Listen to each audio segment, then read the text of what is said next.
most recently in Eridon.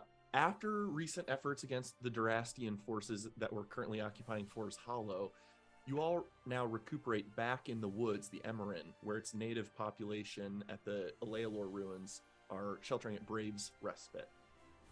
Unfortunately, with Rhea being lost, however, with Mindirin, a wood elf, being restored, Toby and Roulette have now focused their attention on restoring Jokel from his petrified statue form. Jiri spent some time raising the morale of the people, getting to know some more Nora mercenaries. Rome issued sort of a beacon call out into the natural world to summon assistance in you guys' future endeavors. And Telperion spent some time hunting with Toby and conversating and gathering sort of the pulse of Toby's emotional state after the Rhea situation. And then during his long rest, accessed some very strange visions or memories of some sort in his elven trance. And we will pick things back up still in the middle of our long rest, now early in the morning of Lordas, the 14th of Evening Star. I will move us back to our little screen in here as you guys are still camping out under the large contraption of stonework out back of the Alealor ruins. I think we might have tackled everyone's long rest shenanigans except for Jiri, I think, was next. Is that true? Let me know if anyone else had something to do during their long rest. But I think Telperion just tranced and got some vision, memory, strangeness. Toby Rama, I think you had just felt the comforting mists, a little colder than usual, and no voice of that visitor like usual. Yeah, I just had a quick dream spell that I was going to cast on Roulette, as always.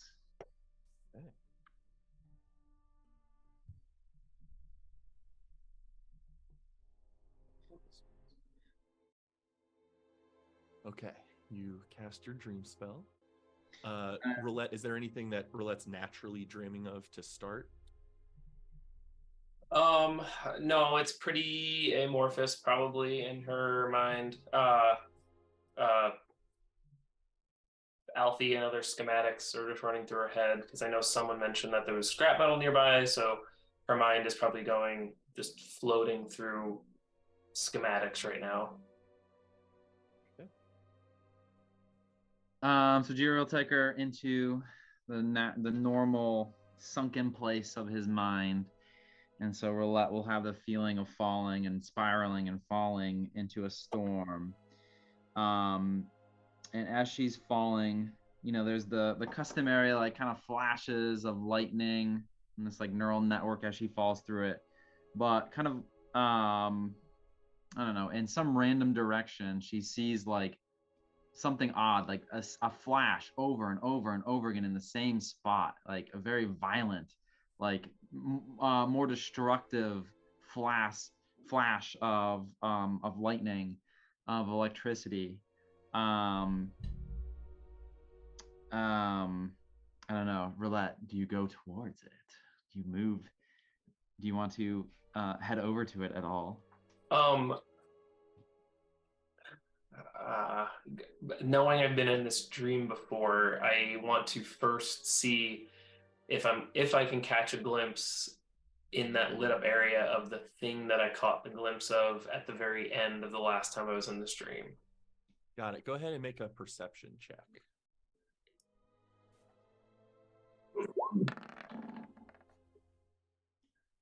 20's pretty good. You look high in the sky, but you don't see that dark form right now. I'll head closer to this lightning because I know that I saw whatever this was backlit by the lightning. So I want to get closer to the source of this lightning. And as you get closer, you see that this lightning is coming from the ground, the actual like watery surface on the ground, and you see that it is being caused by a little blue figure down off in the distance, over and over again, blasting a same kind of section of this neural network. And you kind of see after a while it's moving along, and then all of a sudden this big section kind of just like cracks and breaks off and just slowly falls and slams down to the ground, making a big kind of splash and ripple across the water. And you see Jerry kind of pop out from behind it. He didn't get crushed. Who do I see? Jerry, like tiny little, he's far off in the distance. Oh, this is still far off from me. Yeah. I mean, unless you got really close, then maybe you almost got hit by this section as it falls down from the neural network around you. Am I flying right now? Sure. If you have to think it, then maybe you are. I'm flying right now. Does Jerry see me? No, you see him, he's just like busy inspecting this piece that he like knocked out of his own mind. Can I fly up to the gap that's in the quote unquote ceiling? You can, yeah. What do I see as I like peer into it? It's a really long kind of section that's been removed, and you do recognize, like, just from the general area that you are at, this is kind of the same location you were at last time when you did put in a piece. I'll fly down to whoever this is at this falling rock from the sky. And I'll just say one more thing. The section that's removed is like way bigger than the piece that you put in, but it's in the same area. And so Jerry's there and he sees you and he'll say, "Oh, hey, Roulette, what's going on?" Do I notice anything different about this Jerry from the Jerry that I know in the waking world? This seems like it is the Jerry from the waking world, yes. This is like his embodiment down here, or his consciousness down here. Oh, hey, Jerry, he was tearing down the place for some reason? Oh, yeah. See this piece of memory right here? It was in the wrong spot. Yeah, you see, a while ago, Telperion and I found the right spot for it, and now it's somehow fell out of that spot and is over here. I don't know. Do you know anything about this? Well, last time I was working on something like this, I did. It was a much smaller piece, and I found the right spot for it. But where's this one supposed to go? Oh, in my childhood section. But this is in the wrong spot. Look, and then it's stuck to this other piece of memory. I couldn't get it free, so I had to blast down the entire whole section. It's like it won't come free. It's like it fits so well, but I know it's in the wrong spot. What are you pointing to, Jerry? What's stuck? This piece right here. And he's pointing to the little section that you added most recently. That I was certain was in the correct spot. Yes. Jerry, it looks like it's in the right spot. It fits perfectly. Why do you think it's not the right one? Roulette. This is the Meko section. This is my memory from when I was a child. It goes in my childhood section, obviously.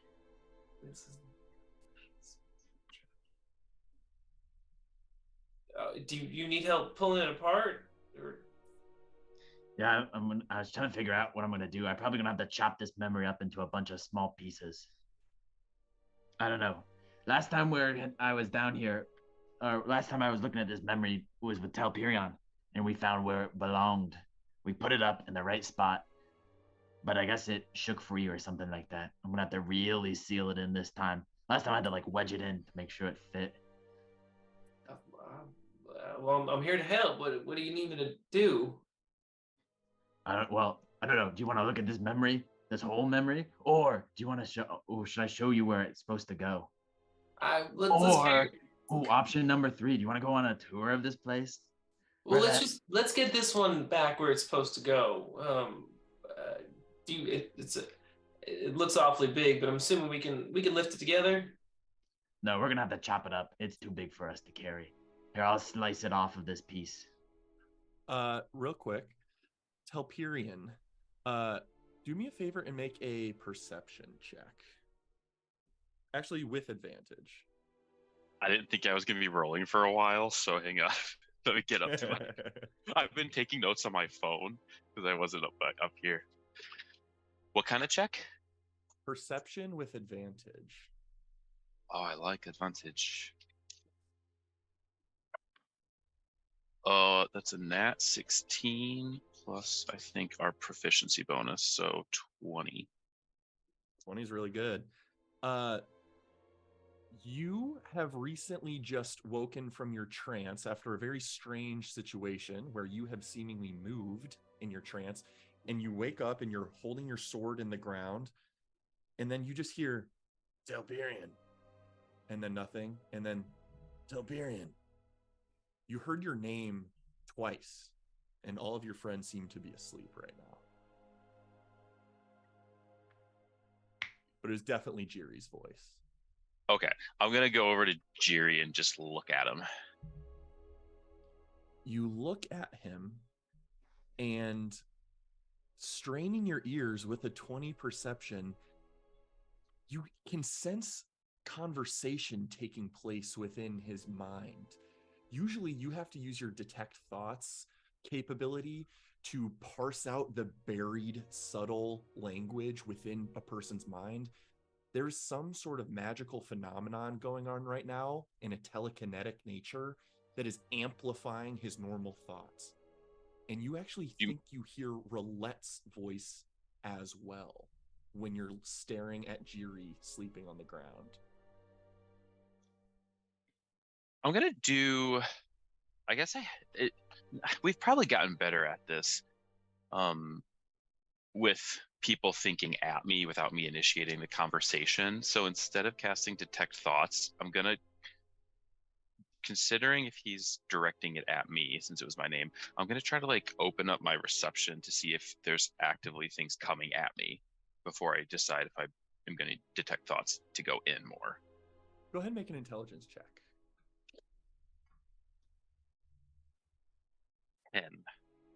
10.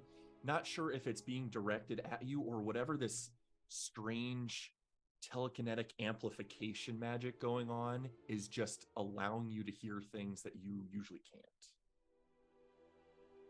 All right. I don't know if I was planning on using this today for anything else. So I'm going to look at Jiri and cast Detect Thoughts.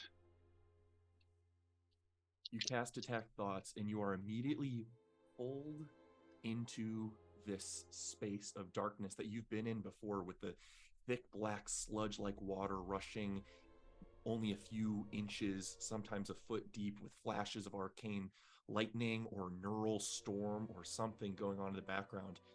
And you're viewing a conversation between Roulette and Jiri down below. I get close enough to hear, but not close enough to be seen, if possible. You suspect you're not able to be seen at all. You don't seem to have a corporeal form right now. You're just in the mind of Jiri currently. But all right, Jiri and Roulette, you may continue. Yeah, last time Telperion was in here, he caused a big tsunami. There's a typhoon. It broke a ton of different pieces, and I've been trying to clean up the mess since then. Oh, as I look around, is this the only piece that's like that's on the ground right now? In this area, yes. Well, how far do we have to go for this one, Jiri? Oh, my childhood section. You see, right here above us, this is the Meko section. I have no idea why his mind... What do you mean? What do you mean the Meko section? What's the Meko section? I don't know. There's a bunch of Meko memories in here for some reason. I don't know. What is a Meko? Oh, he's my buddy. I almost completely forgot he existed for a while. But he's a good friend of mine. Oh. He's this little kind of like red salamander guy. We're good buddies, good pals. Was he the one reading the book in this memory? Reading book in memory. No, you're confusing. This is the memory of my childhood about how I got kicked out of Jarland and had to go around and make up for my misdeeds. And I was a ward for 4 different neighboring kingdoms, and I learned a lot. Right. Okay. Well, let's chop that piece off first, and we know where that fault line is. Let's get that piece off, and then we can start chopping up everything else, I guess. Okay, stand back. I'm gonna chop off this piece. And Jerry will take his sword and chop this memory, and that's the section of that piece that Rowlett had put in. I'll slice it off. Okay. All right. Telperion, as this conversation's continuing, you can feel your detect thoughts time limit starting to fade already. Almost a minute has already passed. However, you feel like you can see your allies, you can hear them. You might be able to make contact in some way if you choose. Yeah. I'm gonna look at Roulette and send thoughts at her. Roulette, don't tell Jiri I'm here, but I've just watched you. I'm watching you for a second. I'm gonna have to go soon. Roulette and Jiri both probably instinctively might look up into the sky as Telperion's voice has just echoed through this entire space. That was with me using my telepathy at Roulette that made that happen. Yes. Yes.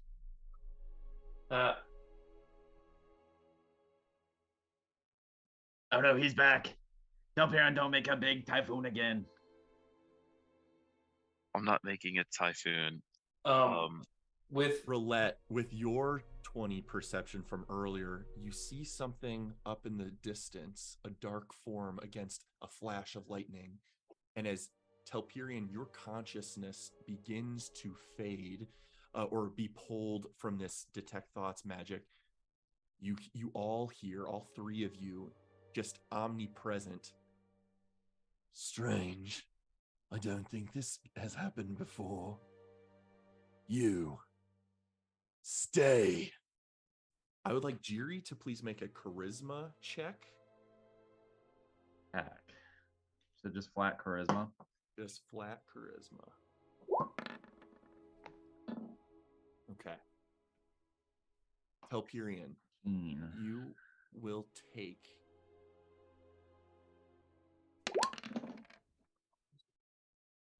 13 points of psychic damage as some force. Jiri seems to look up at you suddenly, and you almost feel like the magic's coming from him, but he didn't do anything. And you are pained in your mind, almost like a mind spike or a mind sliver. And you just hear that voice again say,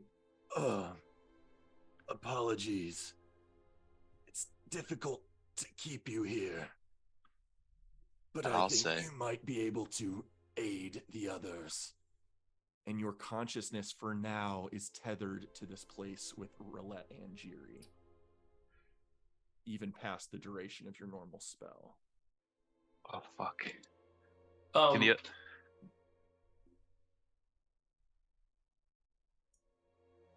Go, Mike. Go. While Jiri is distracted yelling at Telperion, if I look up, so I know you said it's a bigger chunk than than the original thing I fixed. So like 10 Lego pieces over here, and then 11th one is the one that I fixed last time. Can I see the spot where the 11th one fits? Like up in the section? Yeah. Yeah, you can see where it fit like the surrounding memory. But this seems to be like a fragment. Can I give Roulette like an investigation check to look at the I want to try and grab the piece of memory that he just cut off, which is the one that I had handled previously, but I will make an investigation check.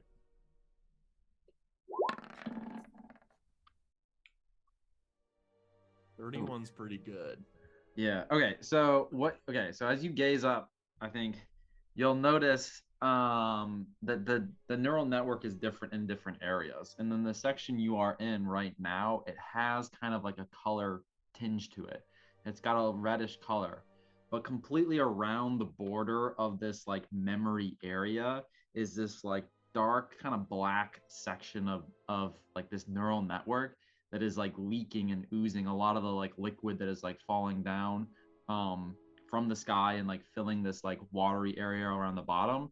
And it seems very like artificial, like not real, like different in terms of like how it's structured and grow, like forced and fixed into this like border around this section of memory with this red kind of tinge to it. And you're kind of like right in the center, right at the heart of this red colored memory area. The piece that I'm now holding, is it red tinged? It is.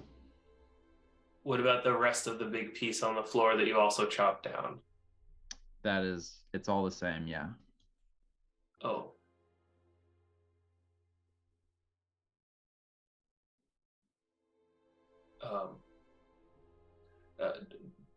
Dear, you sure these don't go here? Because it looks like it's supposed to fit. And as I say that, I will, in my dream capabilities, cast catapult on the thing that I'm holding in my hand and try and launch it into the spot. No, Roulette. Again, like I said, that is a memory from my childhood. This is not my childhood section. That's like way over there. We're gonna have to walk a while. I could give you a tour of the place on the way. Did it fit when I threw it up? Yes, it went back in place. Roulette, what are you doing? Now we have to get that down again. Jerry, it looks like it fits. I've done a couple of puzzles in my day, and I think it fits pretty perfectly. But Roulette, you saw the memory. It's from my childhood. Jerry, listen to her. Roulette, this is something I've suspected for quite a while. Either knowingly or unknowingly, I fear Jerry is sabotaging his own mind, our own minds. Okay, I'm listening to Roulette, but she's not making any sense as usual. I will upcast catapult to try and put the rest of this chunk back up where Jerry just ripped it down from. Roulette, what are you doing? I just got that down. We didn't even get to look at it. Here, I want to chime in from my incorporeal hovering point.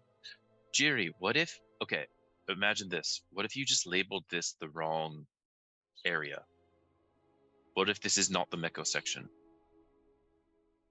But that's why I was going to show you guys the other section. But it has all to do with Meko. But only this piece has to do with me.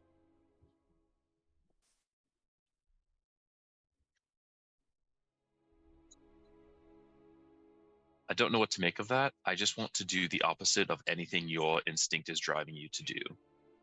Because if you think about it this way, a normal person doesn't have two of their friends in their dream with their memories in their alternate persona. So maybe your thought process hasn't led you to the right point. I've never been a normal person, Telperion. I've always been special. You certainly are. Roulette, keep rocketing those up. Let's get them all up there. And I got everything. Yeah, but now we got to get them back down. This is frustrating. You guys aren't helping. Jerry, are you trying to show them something specifically from that section? I mean, we could look at it, or I could show you where it's supposed to go in my childhood. It's all the way over there.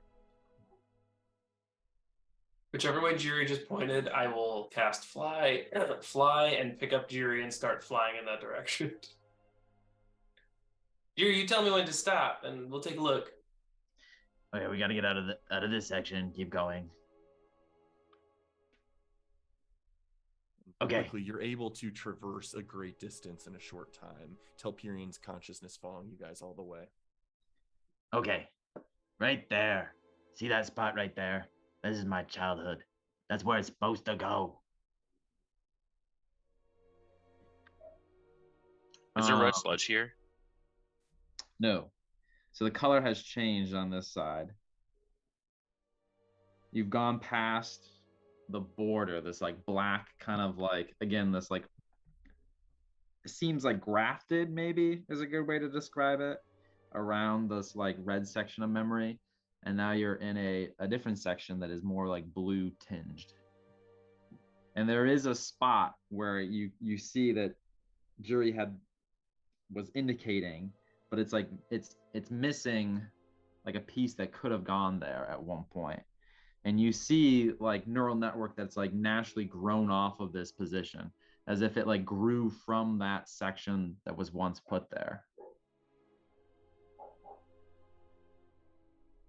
Does this spot look like it would fit the piece we were just experimenting with? It looks like it could, but it could potentially fit, right? But this new growth of this neural network that is around it kind of has filled in that area now, so it doesn't quite fit. It looks like it maybe would have fit at one point, or like was forced to fit in there. What are the other memories in this section? Like, are they like screenshots of the stuff that's around it prior, like before and after it? I would say this section is full of like very similar kind of structures where it's like it's hard to describe, but like it looks like there was once a piece, like there's a hole over here and a hole, it's very like patchy. There's a hole over here, a hole over here, and there's like new growth from it, but like the pieces are missing in this section that like were once probably like origin points for like growth of like memories.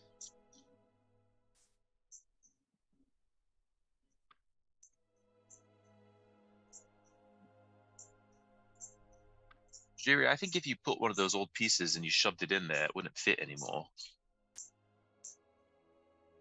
Why not? Let's look at how it's all changed. It's not the same shape anymore. Maybe you put it up there and it fell right out because the new growth has moved it. In which case, you've been rewriting your memories. Rewriting my memories. I don't know how that would work. You have too many personalities in this head of yours for you not to have confused some of the memories around.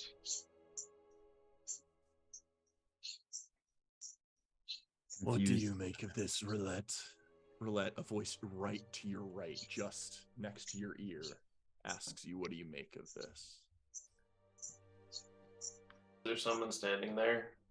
As you turn quickly, only about an 8-foot tall, writhing shadow of black flames hovering just inches above the surface of the water with its 7 straight curved horns. Beautiful. I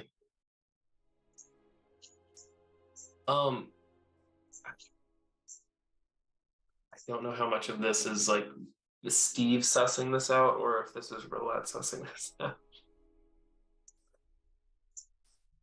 It looks like Jiri took some of his memories, and I'm trying to whisper this to the entity and not to Jiri and Telperion. It looks like he took parts of himself and built new personalities, and now he's trying to put it back together. He ripped this like storybook memory of someone else reading him a story and built a new character. This Meko might exist. I don't even know, or it might just be a persona Jiri created. But I don't know what the right thing to do here is because he's trying to put it back to what it was, and I don't know if it can be done. Gesturing up to the overgrowth of the shit on the ceiling now. Those areas up there. Do you think his mind is trying to heal itself? Perhaps if left alone without him jamming the wrong pieces in, time alone might help mend his mind. I don't know. I've never had both of you in here before. I'm hoping the high quality of intelligence may suit Jiri's needs. Is that a compliment? I can acknowledge value where I see it. I don't know. I've never put someone's mind back together, never seen it fall apart before. So I don't, I'm not sure what to do here. Neither am I. You all poking around and sharing conversation with him will be valuable. Perhaps there's other insight to gain from the wise ones in your group as well. Tobirama, Rome. Perhaps you could find ways for them to enter this place alongside you all. More minds within this place. Who knows if it's good or bad for Jiri, but it might shed insight.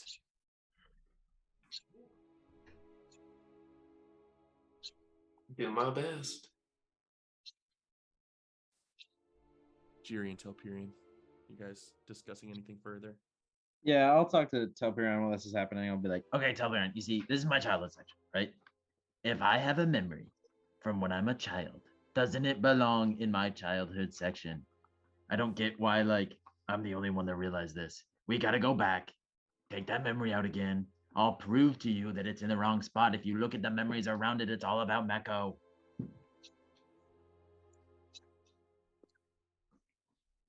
Does that piece that's dropped down here, does it keep ending up in the Meko section of its own and you keep finding it there? Well, actually, no, Roulette took it there apparently. But it did fall out of this section on its own somehow. But I think that was because of that typhoon you made. Okay, listen to this hear me out on this one. Have you ever remembered something and it was like really instrumental in your like how you became a person? Like it shaped who you are, like just like a lesson learned or something like that. Do you have one of those? Yeah, like that's what that memory is. It's all about me. So growing up. here's what I think. We revisit our memories and we change them over time. Slowly, like it becomes a little different than you remembered it before because it's important we keep hashing it back. So maybe that memory keeps trying to find a new spot because you keep using it. And you just should let it live somewhere new. Let it live in the Meko section for a little while. See if that makes anything click that's new. Wait a minute. So then Meko is the one that went to all the different neighboring kingdoms? But then what did I do as a kid? I don't know. Why don't you hang out in the Meko section? You can make yourself look like anybody. What if he just looks like you in that section? Meko looks like me. Mm-hmm. Maybe you looked like someone else as a kid. You didn't look like Jajiri. That doesn't make any sense whatsoever, Telperion. How could I not? I mean, I look like a smaller version of myself, like a kid Jiri. I just want you to stop trying to make sense of it. I think it's trying to make sense and you keep coming in, messing it up. You keep putting all the stuff on the table and flinging it off. I think you should just see, look at all that new growth. Something is growing there. Maybe it's a memory you hadn't had before that you are going to remember once you let it be for a little while. Yeah, but Telperion, come on, look. All that new growth is based off of that original memory. It's all based off of me as a child going all to the neighboring kingdoms. Look. And he'll show you like different sections of his memory and it'll be kind of like expanding upon each of like the 4 kingdoms he went to. So there's like 4 sections of new growth that branch off, like his time with the people in Uparsha and his time with the people in Gigast. These like 4 different kingdoms he went to. That's what this new growth is. And it's like all memories of Jiri, like hanging out with these people and doing Jiri things with them. See, Telperion? I want to like talk Telperion, to Roulette. Yeah. I want to prompt you. You're welcome to talk to Roulette. I want to prompt you with a check. I would like you to make an investigation check. Okay.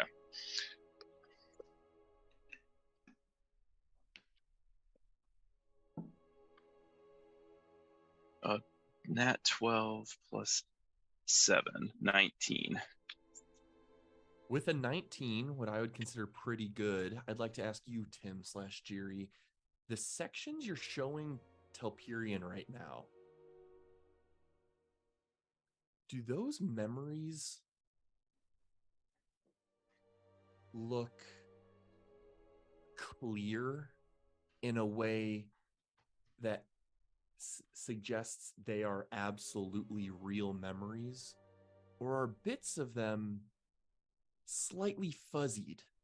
Like when you tried to recreate Roulette's hometown when you had never truly seen it before. Oh, I they want are to prompt very. They are fuzzy. They are clouded. There are, jumps and gaps in time. With that information, I would like to push a thought into Telperian's mind.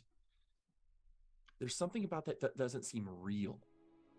Memories that Jiri created, not that he experienced. And that might foster communication with Roulette in some way, depending on what you wanted to talk to her about. But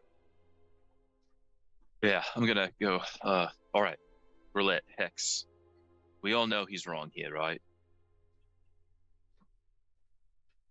Reasonable basis of understanding with this one.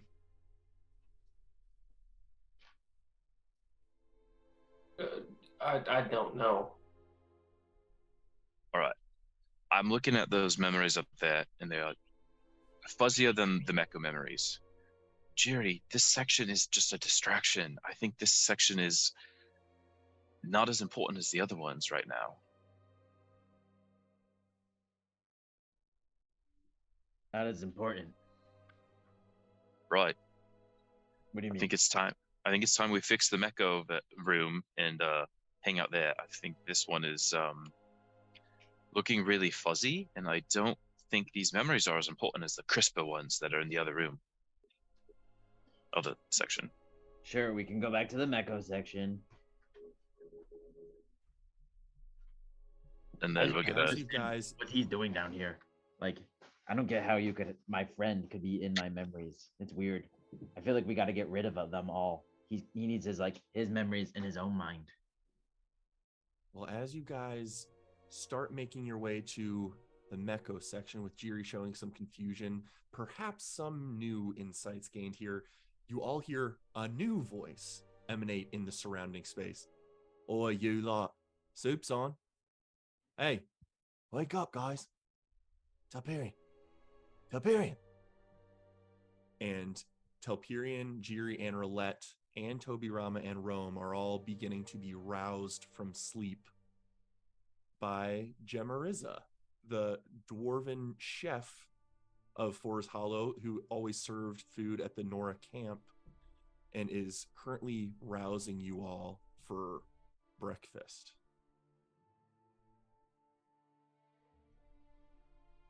Okay, yeah, food. I need some food before I crack on with this. You gonna be ready to help me work some magic, Roulette? Oh, yeah. Let me just grab my notes and we can finalize this and get him out of that stone. Rilla, in your head, you hear Telperian. We both remember what just happened, right?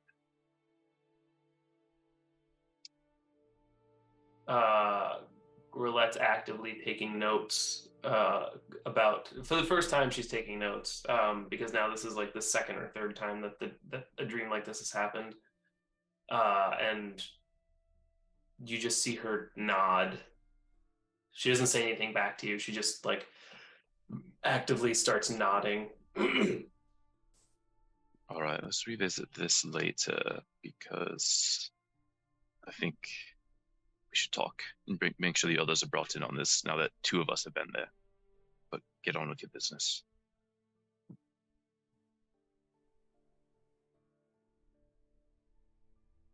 Rome, Do I still feel hurt? You do still feel hurt. The psychic Okay. damage does carry over.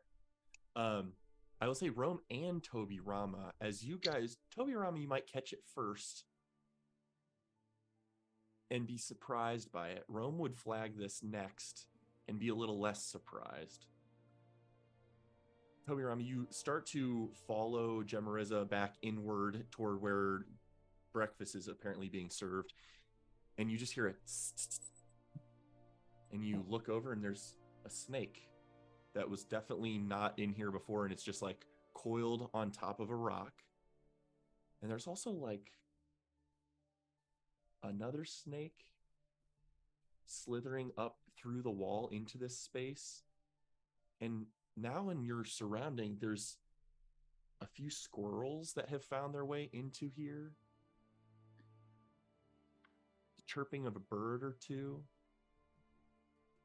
There's an increased amount of wildlife critters that have filtered into this space overnight.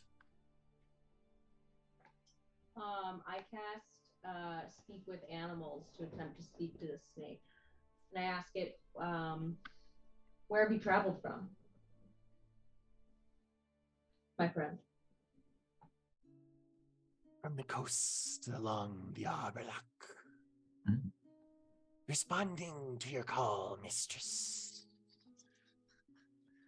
Excellent. You may follow me as I travel this land, so that you can assist me in my efforts. Very well. I will do so.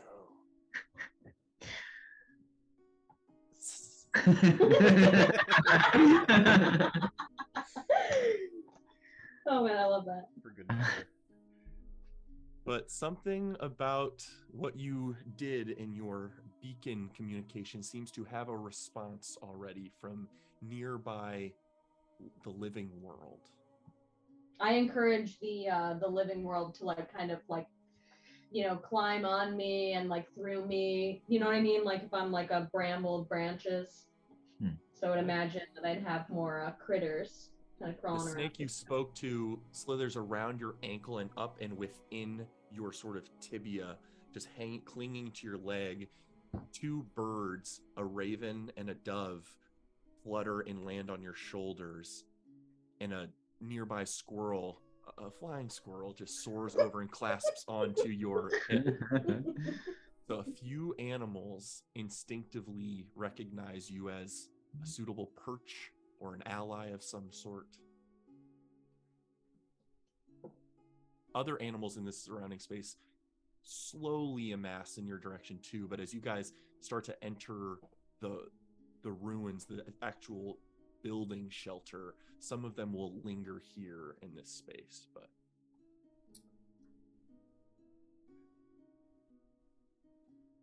Sweet.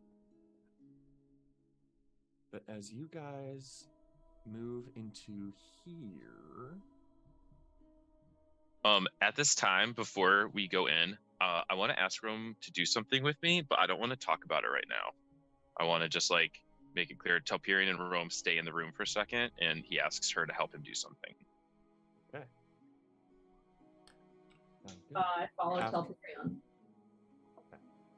So do you want to come back to what that was? Yeah, later, and I'll text Alex what it is, and just make sure like it vibes. But yeah, it would only take like probably a minute or so, and then we just catch up with the rest. Yeah, you're welcome to pull her aside, have a brief word as some of you make your way into the ruins.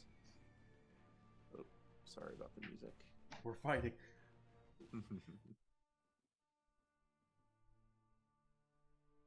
You make your way in, and there's sort of a line going around as this one of these altars has been repurposed into sort of a large banquet table where there's a bunch of assorted greens and root vegetables and some fruit, some cured meats and cooked eggs, even with some spices, and then a bunch of empty ceramic cups and wooden steins.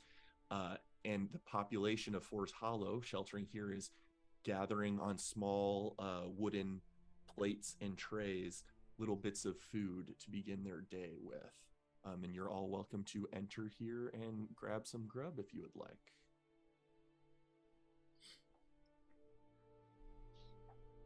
Wait, I have a party level question because it's been 2 weeks since we played last.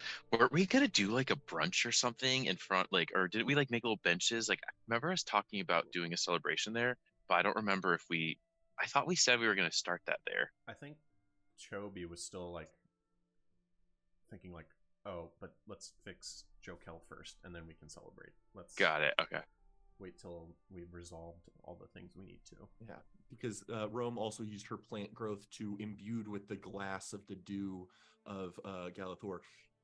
there was sort of this central, not central, it was off in the corner, but this sort of identifying large tree that knit up part of the ruined structure, and some makeshift benches you guys had put around for a gathering space back out there. But you guys are welcome to get some food, and as you start to get in line, one of the men toward the back of the line sort of steps out, seeing you guys, and walks over to where Toby and Roulette are. Well, hey there, aren't you guys sat for sore eyes? Sorry to get to meet you guys yesterday. And it's Boris, somewhat short, a little portly man who you guys had aided in some of your first moments at Forest Hollow. Just begins to greet you and say, hey, real appreciate what you guys did trying to rescue Rhea and Jokel. I'm sorry things didn't work out quite as well, but you're brave for giving it a go. It's good to see all of these familiar faces after several months. But it's not just us. I mean, you guys are blowing me away with this town's resolve and what you're trying to set up here. There's a big gathering of some important folks coming up, and we're gonna make sure to mention this and see if we can't get this place a little shored up, or if you have any interest in doing something else. We haven't forgot about you all. I know I haven't. Well, we can never forget about you guys. Anyway, don't let me keep you. Go ahead and get your grub.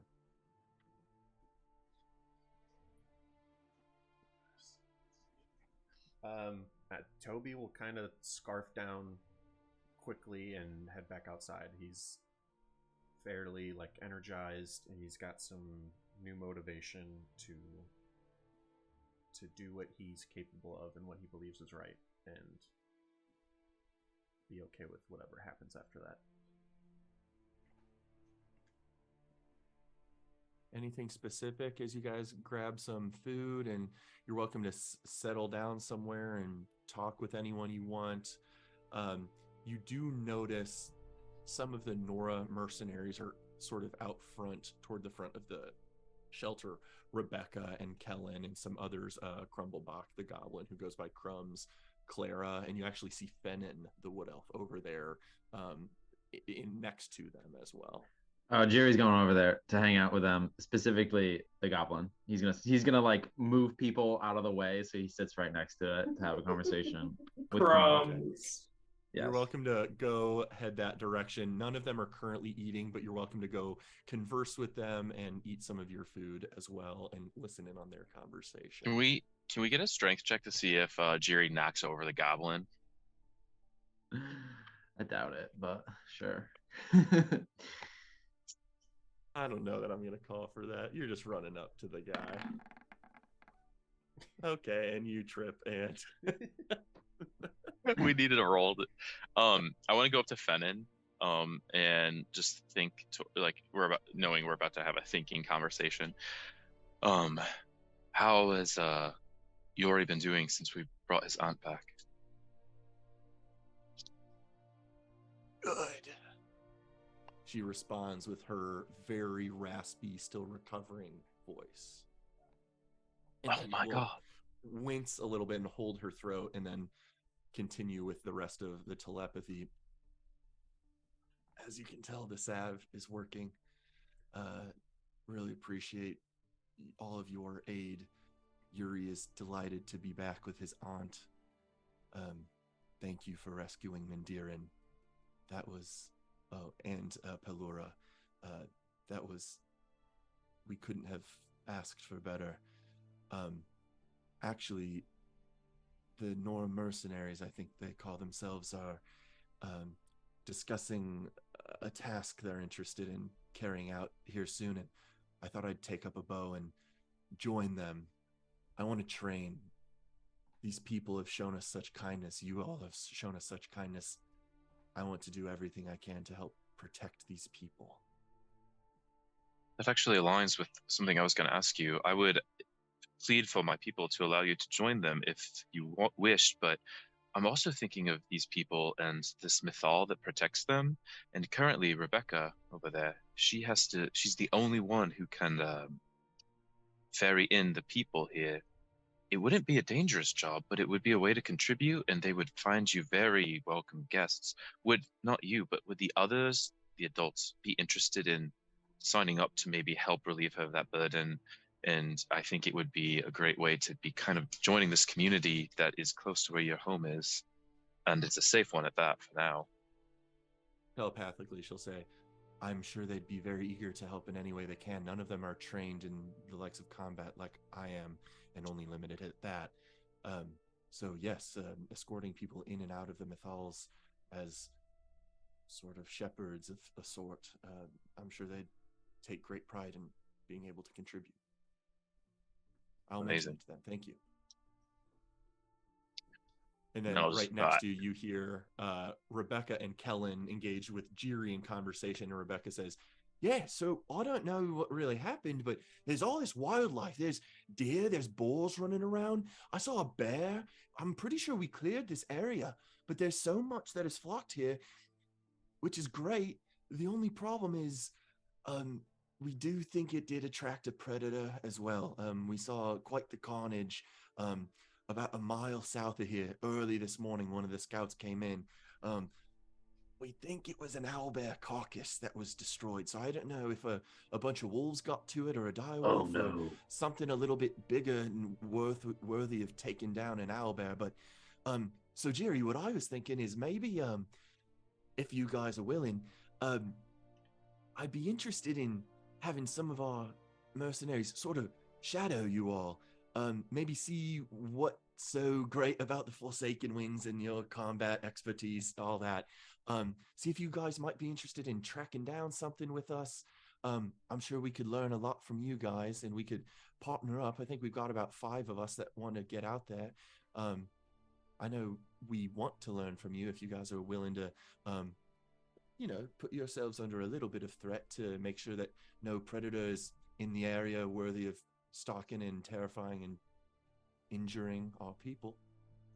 All right, I got a lot of thoughts about this. Number 1, wolf assassins. That's not good. They're probably after me. Jadrakar has been looking out for me for a while now, and I could use some bodyguards to protect me, keep an eye on my back.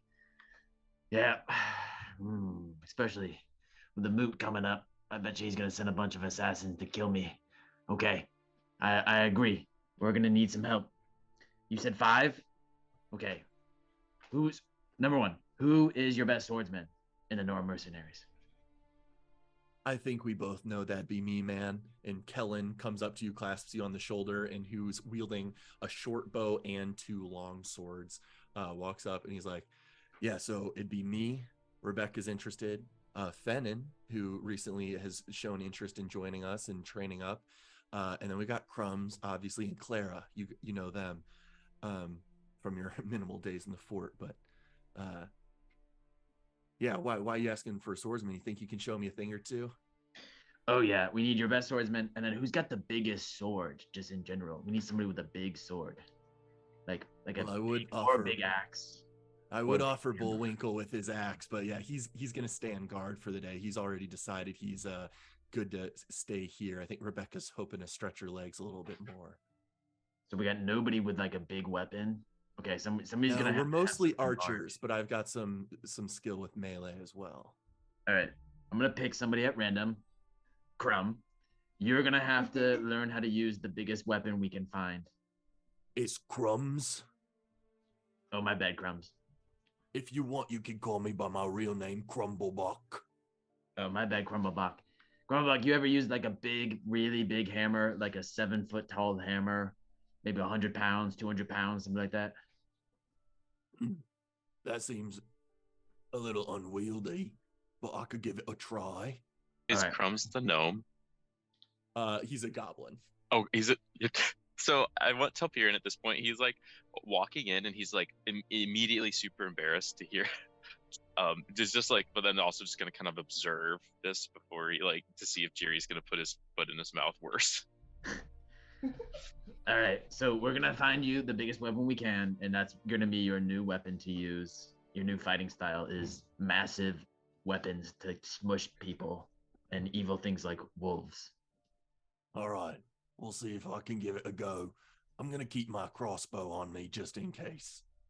Okay, that'll be your backup, just in case things get too crazy and you smush too So many as you things. guys continue discussing how to arm some of these followers that are interested in shadowing some of you guys potentially on a mission, what are Rome, Toby, and Roulette doing back after gathering some food? Anyone you guys want to talk to? If Roulette is willing, I would grab her and head back outside and start tackling the Jokel situation. Let's tackle him. Crack him I even was more. just gonna. Do they have gardens here?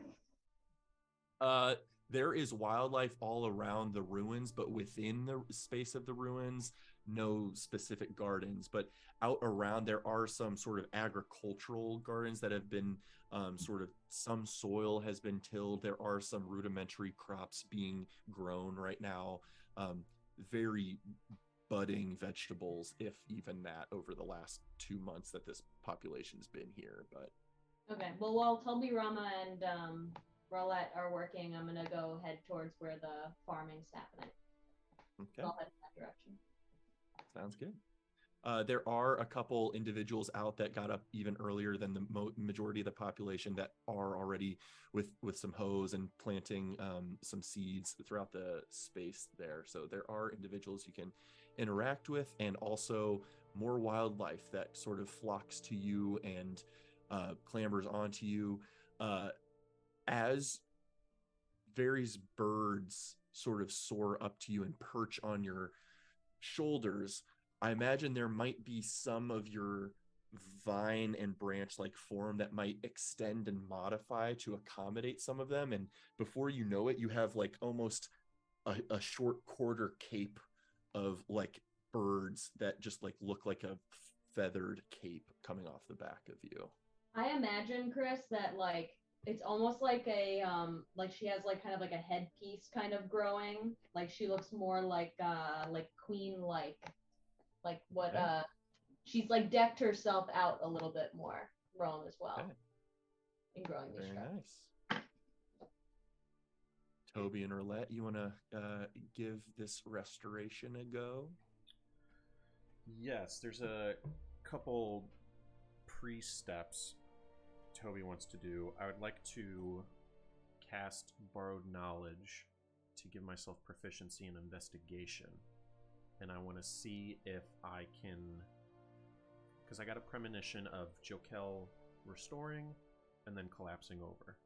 Am I seeing cracks along him similar to Palura that were wounds when she was restored? You suspect you have healed those. One thing that was granted through your vision was, and your commune spell was, the indication that surface wounds may not be the entire picture of trauma received.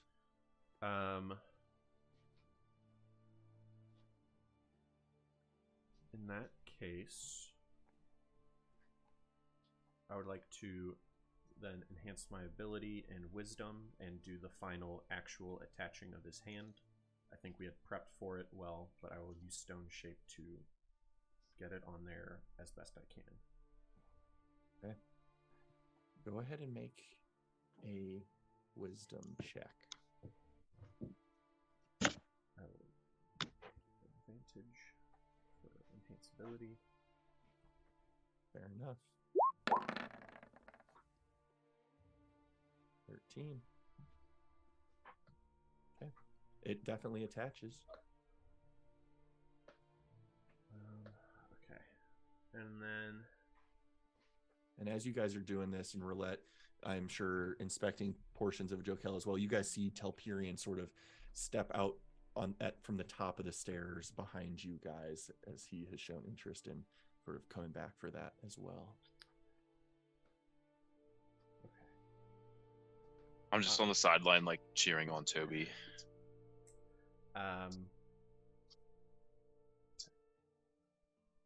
know petrification is going to end, so I don't need that any longer. So something internal. Before I cast Greater Restoration, I will cast Detect Poison and Disease. I imagine nothing will pop up on the stone. Indeed. And I want that ready in case there's some sort of disease inside him, or poison that's waiting to do. Roulette, could you get one of your Cure Wound patches ready for any initial I got 3 of them ready to go. trauma response? Okay. And I will cast Greater Restoration. I will take out Pouch of Diamond Dust, and it will, across the whole form of the stone, kind of seep into it and begin shining brightly. And I will cast Greater Restoration. Very similarly to when you restored Pelura's form, the brightly shining crystal of the diamond powder shines and then almost imbues its brightness into the form of the statue as it disappears, injecting coloration into this form. And you see coloration take the form of Jokel.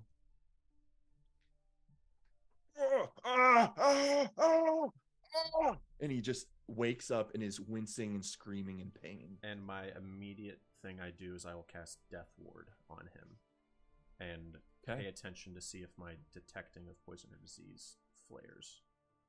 Detect poison disease indicates there is no poison or disease going on currently. Cure Wounds. He is level 2. Level 2 Cure Wounds. Okay, go ahead and roll for that.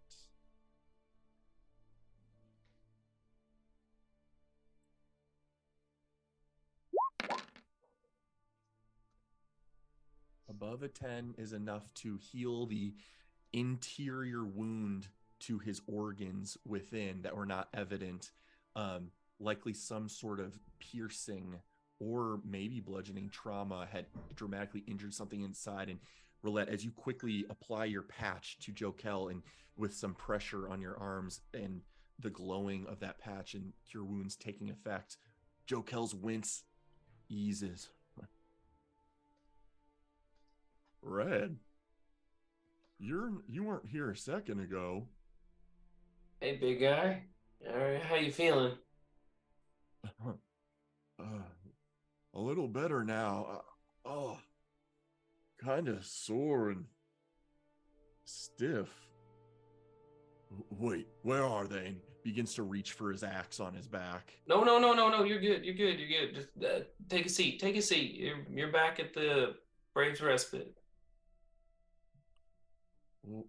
What happened? That blade and the mage. He raised a staff to me and everything went dark. I don't even remember. Toby is like kind of behind him and just all over him, trying to check and just see if there's anything he missed. Does he seem like he's probably not paying attention to it right now? Is he flexing his hand at all in the hand we healed? Go ahead and make a medicine check. Pelperion in the background takes the staff that's on his back and he puts it in the quiver.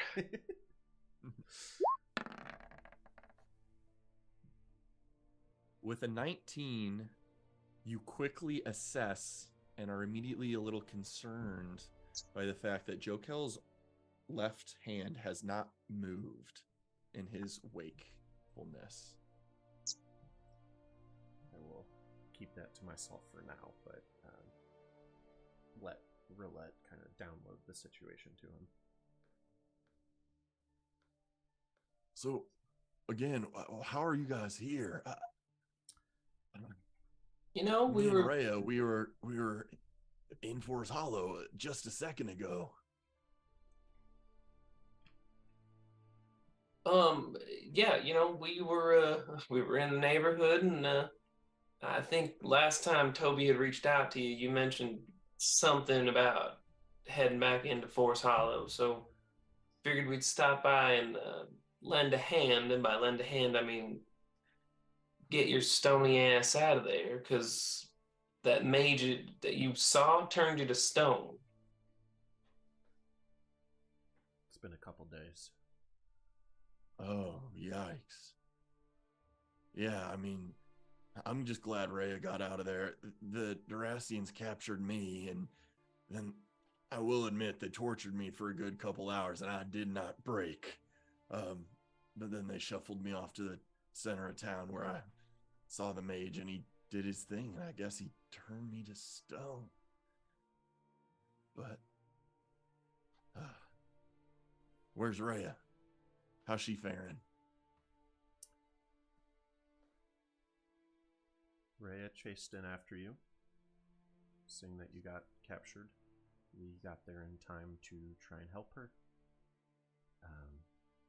But in the heat of all of the fighting, Rhea died.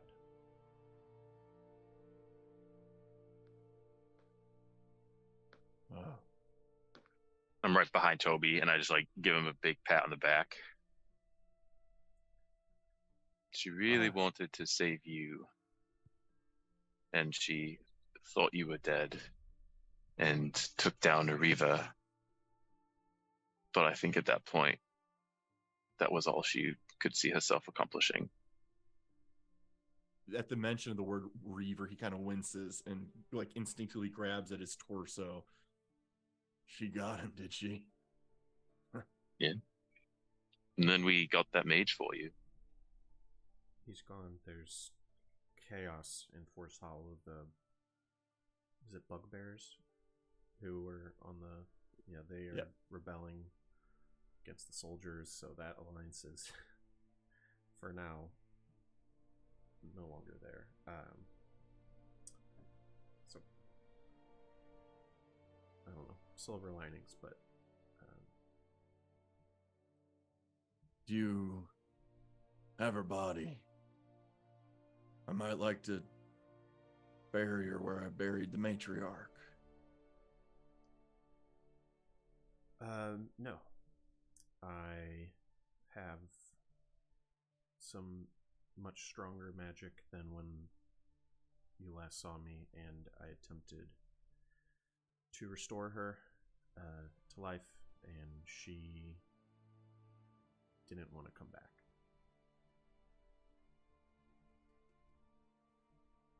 I see. Oh man, these people.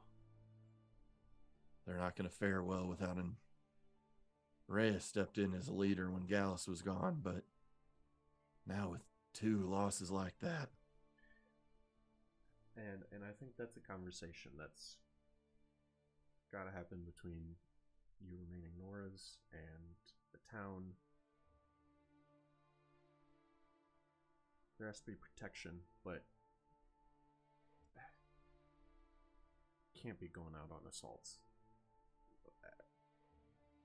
I understand it, but man, we got lucky getting you and 2 of the elves they captured out, and you gotta stay low to the ground for a while. Hey, well, listen. Sort of stands a bit more upright, puts a hand on your shoulder, Toby, puts a hand on Roulette's shoulder, and when he puts that hand on her shoulder, kind of looks curiously at his arm and tries to summon strength, and you do see stiff and maybe permanently damaged, but there is motion, some version of mobility in his left arm. Well, listen, I'm glad you all were with her at her end. I gotta be honest, the ambition she had in tracking down information at Forest Hollow, I didn't see much the point of. But mostly the reason I always accompanied her was I didn't want her to be alone. I knew she'd get herself into too much trouble eventually. She hadn't been quite right since Gallus. But I'm glad she went down swinging. Nods at Telperian's news about the Reaver. And wasn't alone. And thanks for getting me out of there. I kind of gesture for Rome to come over. And then, Go ahead, sorry. no, do you approach? Yes, I approach. Are there animals all over you? Yes. And they're trailing behind me too. Jokale, this is a friend of ours. She's joined our group. This is Rome. She helped save you. And her and I did what we could to honor Rhea's memory. And I gesture up and kind of like in a little overhead level in the tree. Rome, would you want to describe what they'd see? Yeah, so you should see I used my life force, my sap from my thigh, to create this, say kind of like a relic. It's like kind of become a relic. We took Rhea's bow and we encased it in a way of preserving it so that her memory can live on. And that's like pressed into the tree. And I imagine like, because the tree's kind of still fresh, like the bark is like enclosed around it slightly. And there's like the sunlight and the glass reflecting into the amber.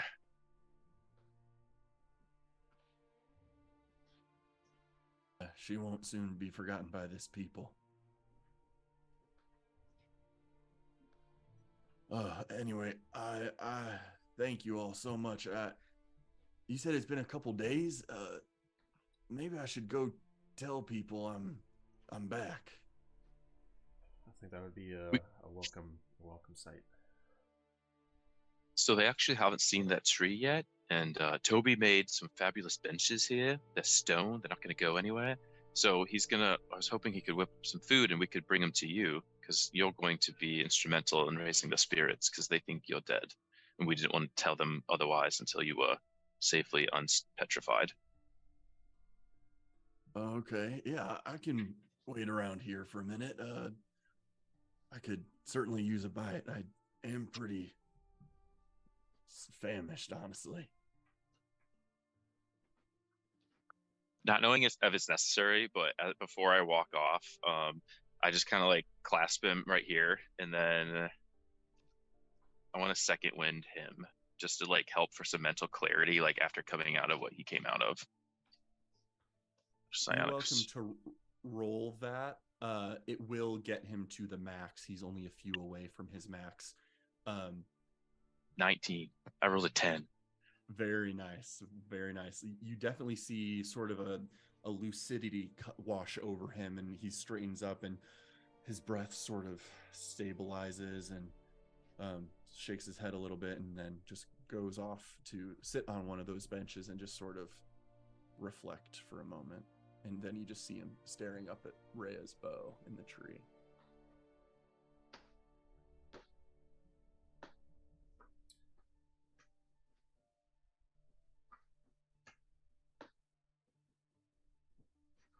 Jiri, how's your conversation going with the Norm mercenaries? I feel like at some point they've started sparring. You know what I mean? Like he was talking too much smack to like not have to throw down. I feel like so maybe there's some like training going on, and he's just trying to get to know them and just keeping it lighthearted. But definitely focused on like training. We'll say right here in the front of down at the bottom of the map, you and Kellen are sort of crossing blades occasionally and sort of sparring lightly and mostly just texting out reflexes and not taking too serious swings. But every once in a while, someone will sort of grit their teeth and just push a little. So it does get contentious at times, but you definitely have the better of him as far as swordsmanship goes, but he's eager to keep up. And then I'll get into a wrestling match with Crumby, whatever his name is, the goblin. Crumbs wrestling match at some point.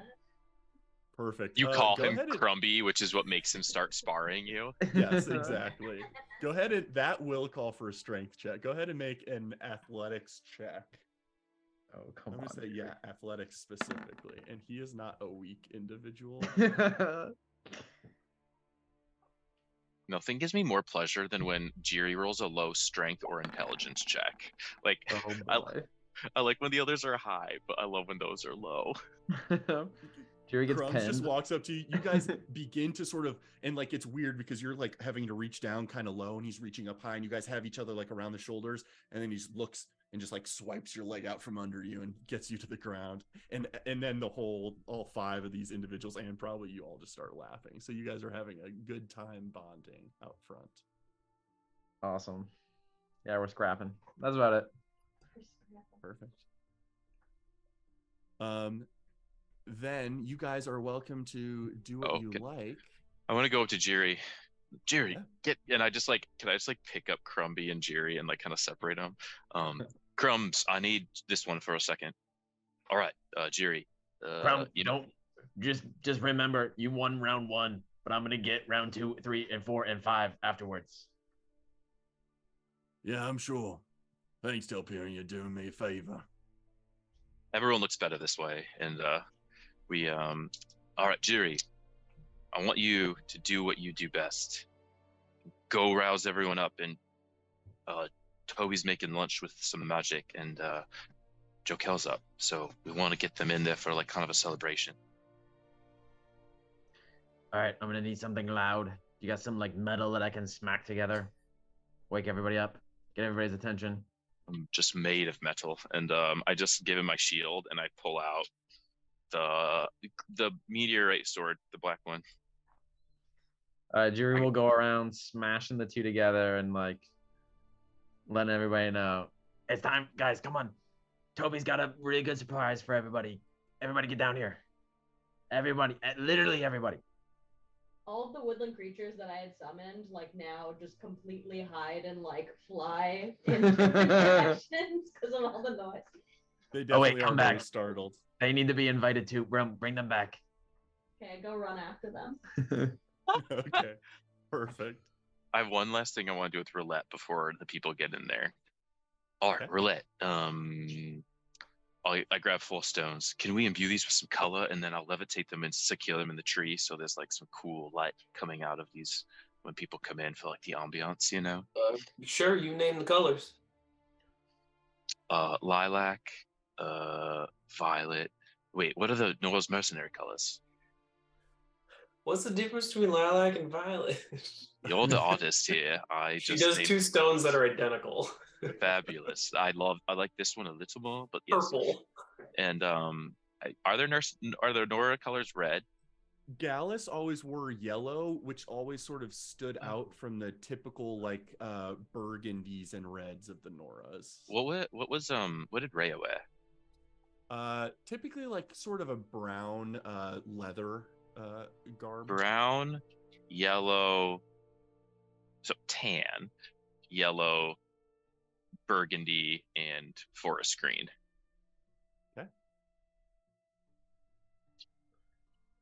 She does brown, yellow, and red. Brown, green. I don't Brown, care. I green, said- yellow, red. Yeah, Okay, something with perfect. meaning, and then I levitate them into nestle them into the tree. Perfect. You're able to do so. Little spotlights, points of interest on the tree. Ajiri, you've gathered everyone's attention, and people are getting up from where they're sharing meals with each other and families and stuff, and sort of definitely showing interest in what you're doing. Hey, what's all the racket about? During which I would have sought out Gemariza, and if she has a typical helper, grabbed them too and used create food and water and started putting something really nice together. Okay. 30 pounds of food drops out of nowhere. Perfect, but out back for a sort of Yeah, gathering area selection. Perfect. Okay. Well, Jiri, do you lead everyone back to the sort of structure out back? Yep. Like a sheepdog, Jerry goes around and corrals everybody. This way, everybody. Okay. He's like sprinting everywhere to get everybody to go the right direction. As people begin to filter out of the main structure and into the back area, you definitely hear little shouts of, "Wait, is that Jokel?" And then just a louder and louder ruckus starts as people just start to flood in that direction and greet Jokel as if he had just shown up here from days of travel or something. Not many people knowing how he got here. and unless Toby or otherwise should tell them. But people are eager to greet and meet and begin to celebrate out back, and people begin to should we break out the wine? Yeah, there's not much ale left, but I think we have some. And just generally good vibes out back begin. People eager to put away the depression of Rhea and celebrate her life with her bow held aloft in front of them, and welcome Jokel back, thanking you all for your bravery and service to these people, and just generally starting to have a good time. Still early in the morning, people drinking alongside their breakfast from whatever stores of alcohol were brought here in the week of prep time when you guys originally evacuated the city. I bust out the elven wine I bought in that little town. I specifically share it with the elves and tell them where it came from. They eagerly will join you, and Yuri is up on Pelura's shoulders. You actually see both remaining matriarchs over hanging out with the wood elves. Marin Veld, small old halfling woman with very deep wrinkles and hardened face but very kind eyes, and Victoria Fawn, maybe what looks to be middle-aged half-elven woman. You're not quite sure what age that points her toward, but they are trying to get to know and make the wood elves comfortable, and they come by and give their thanks to you all for attempting to rescue Rhea and certainly bringing Jokel back. Definitely heaping on the praise onto the Forsaken Winds. And with that, Helen comes back up to you, Jiri, after some celebration is had. People are still convening and discussing and having a good time out back, crunching on the snow. It's kind of chilly back there, but people are still willing to just like warm themselves up with cheeriness and alcohol and whatever else. Kellen comes up to you, Jiri, and says, so at some point, should we let them have their fun, and Forsaken Winds and a couple of us can go out and see if we can snag a predator? Yes, wolves are very dangerous creatures. Do you think your crew is ready for like the hardest battle they've ever faced ever? Whoa. I think we'll pick our positioning pretty carefully, mostly sticking to some tree cover. We want to more learn from you guys' style of combat. We'll still be involved, but we want to shadow you from a little bit of a distance. But unless you disagree, I was thinking I might want to tag along with you and pair up with you. I'm suspecting Fennin and Telperion might work pretty well. And then we've got Crumbs and Rebecca and Clara that could pair up with people. Oh, that sounds good. You guys should probably take notes somewhere, maybe where that's got paper for you guys to write notes down. I do a lot of crazy maneuvers, so you're going to have to keep your eyes peeled on me while I fight. Now, the archers, maybe they should work with Toby. Toby's got a bow. Anybody that does magic? Not among us, no. All right, well, yeah, we'll have the buddy system sounds good. There's 5 of you, there's 5 of us. I think that should work. I need Crumbs with Toby archers, so bad. Just like above table level, I need Crumbs and Toby for the comedic value of that duo. Crumbs, you're working with Toby. I've already decided. All right. Well, what are the other two? Who's going to go with Rome? You got Clara or Rebecca. Rebecca and Rome have been getting along recently. Perfect. Clara is with Roulette then. Okay. Sounds good. We'll keep close to you guys. You guys can, if we find ourselves in a bout, you guys can give us commands and we'll fire some arrows, or I might take a couple swings or something. But otherwise, should be a good learning opportunity. I'll let you catch up with your crew and go check in with your the other Forsaken Winds and let us know when you're ready to head out, if they're game too. But don't want to steal you away from the celebrations too quick. Yeah, and if Jajakar shows up, feel free to run away. It's going to be a deadly battle that you guys are probably not ready for. But assassin wolves, that should be fine. I'll go let them know. All right. And I go back to the 4 winds and I tell you guys the plan. But guys, we're going to team up. with some Nora mercenaries. And do Oh, we've got to kill wolves. have they been spotted? I guess yeah. If there's a lot of wildlife in the area, or there's Evil wildlife, not good wildlife, Rome. How do we know that they're evil? True, I learned this lesson already. Not all wolves are evil. Darn. Wolves serve a very important ecological purpose, Jerry. To just senselessly kill them would be irresponsible. Well, hear me out. Kellen said they killed an owl bear, so they've got to be ferocious and mean at least. Could be dangerous for like little kids. Maybe perhaps instead of killing them, we could negotiate with them to find a different piece of land. We could broker a treaty between different wildlife species, could we not? Yeah, but we want to look cool in front of the Nora mercenaries, so as long as it's like a cool negotiation. I think showing mercy is pretty cool, Jerry. I'll think about that one. If they show some aggression, we can act accordingly. But I would prefer to have peace. Okay, so I will pretend to be a helpless traveler, just wandering through the woods lost. And if they attack me, well, no, they're evil. But wolves are gonna do what wolves do. They go after the weak. Shouldn't we just try and summon them? All right. I don't think we're getting anywhere. Although I will say, I think showing mercy is pretty cool. Jerry is one of my favorite Rome quotes of all time. It's so That's like really good. it makes me think of like a no drug PSA from middle school. Like I think it's pretty cool to not do drugs. So Killed me. good. Crit, I'm gonna take a short rest while we kind of chill here and like are partying, just to get my pulse, hit die up, Yep. and then my pulse back. Totally fair game. But with that, if you guys want to have additional conversations with people in your surroundings, you're welcome to. Otherwise, the Noras definitely are eager to go track down a predator with you guys and learn from you all, which we can take a short break and get back to that, or we can have some conversations or whatever you guys want. I think it's perfect break time. agreed. Cool. Bye, a break.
Also, no spoilers for other people that could hear this. But some of the tiers I've been collecting in the I have definitely not stayed true to I can't tell what you're showing me. Oh, just generally the game. Got the absolute drip. Nice. I have not watched them in order. I have not stayed true to the order of the stone slabs. But it's fun trying to parse out what came, and it's pretty, some of them are obvious and some of them are less obvious where they fit in the puzzle, but it's very exciting. When I've watched all of them in order correctly, because you can just access those memories in your inventory, and eventually I will watch them in order. I'm so excited to talk about, I mean, I just can't wait till I like finish all the important stuff of the game and then we can talk, because I'm so impressed with the way they're doing some of this story. I think it's incredible. I think it's incredible.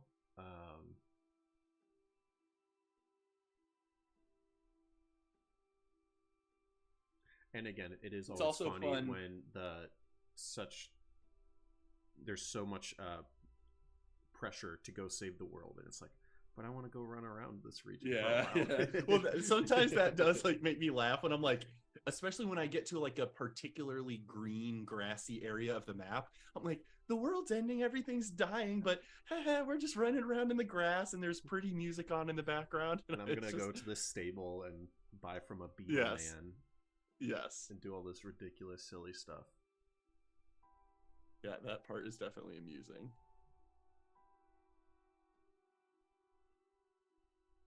So good though.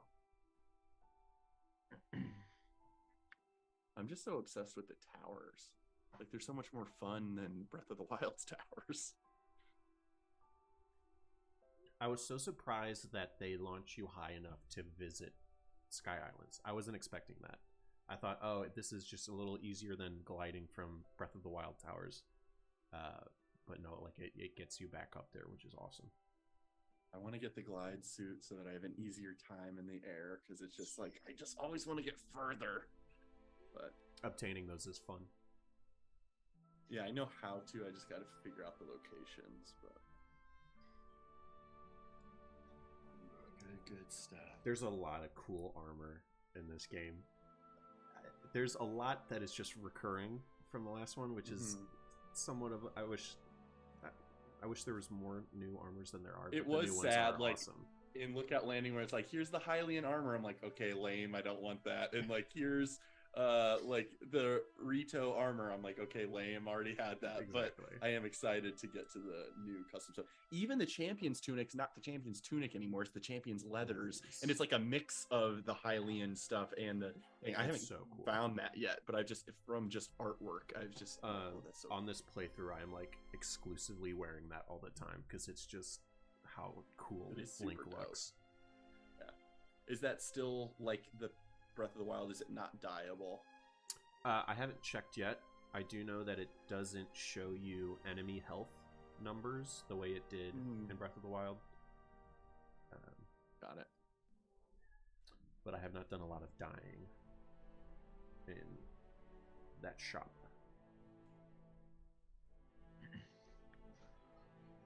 I've also seen so many little cutscenes of stuff that were all in the trailer, and I'm like, what else?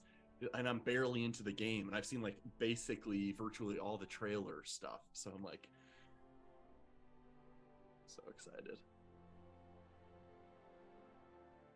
Mike, we planted our garden this weekend. What you getting there? Lots of tomatoes, lots of peppers, potatoes, beans.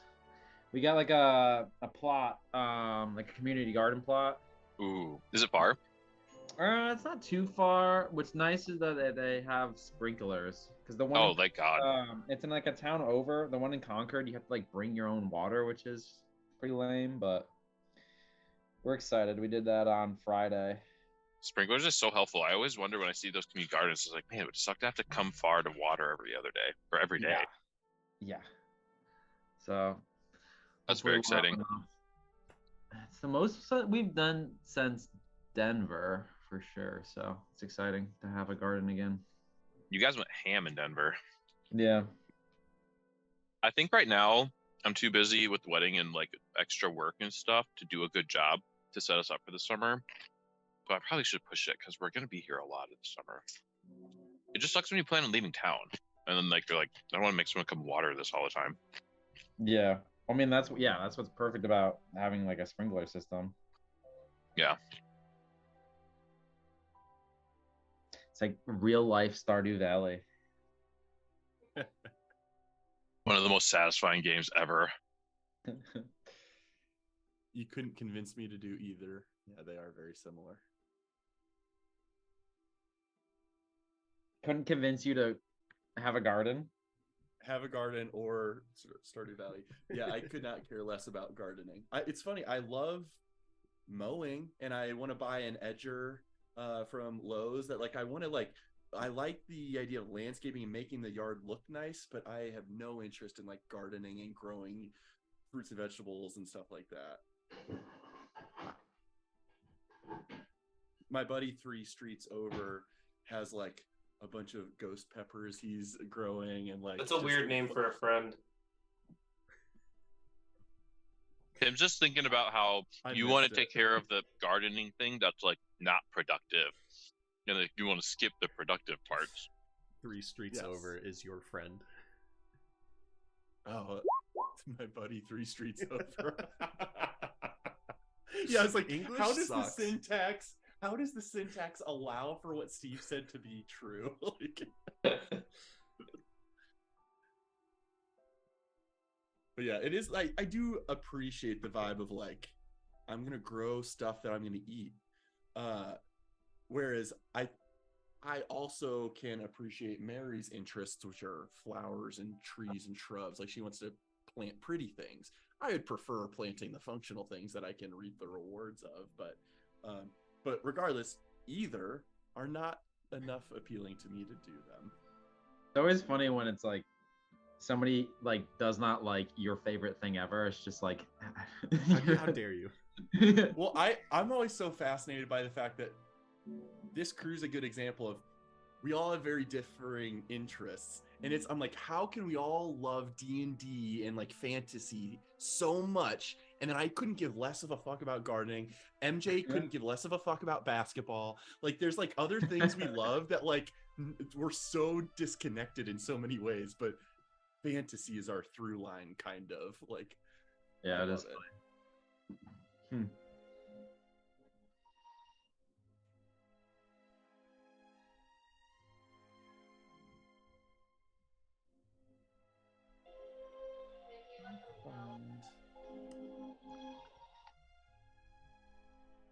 now I have a different song, but I can't find it. What? Oh, it's this one.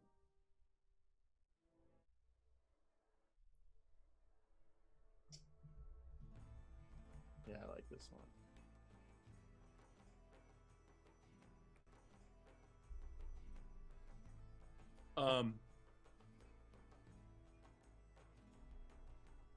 Alayla Runes, Braves Respite.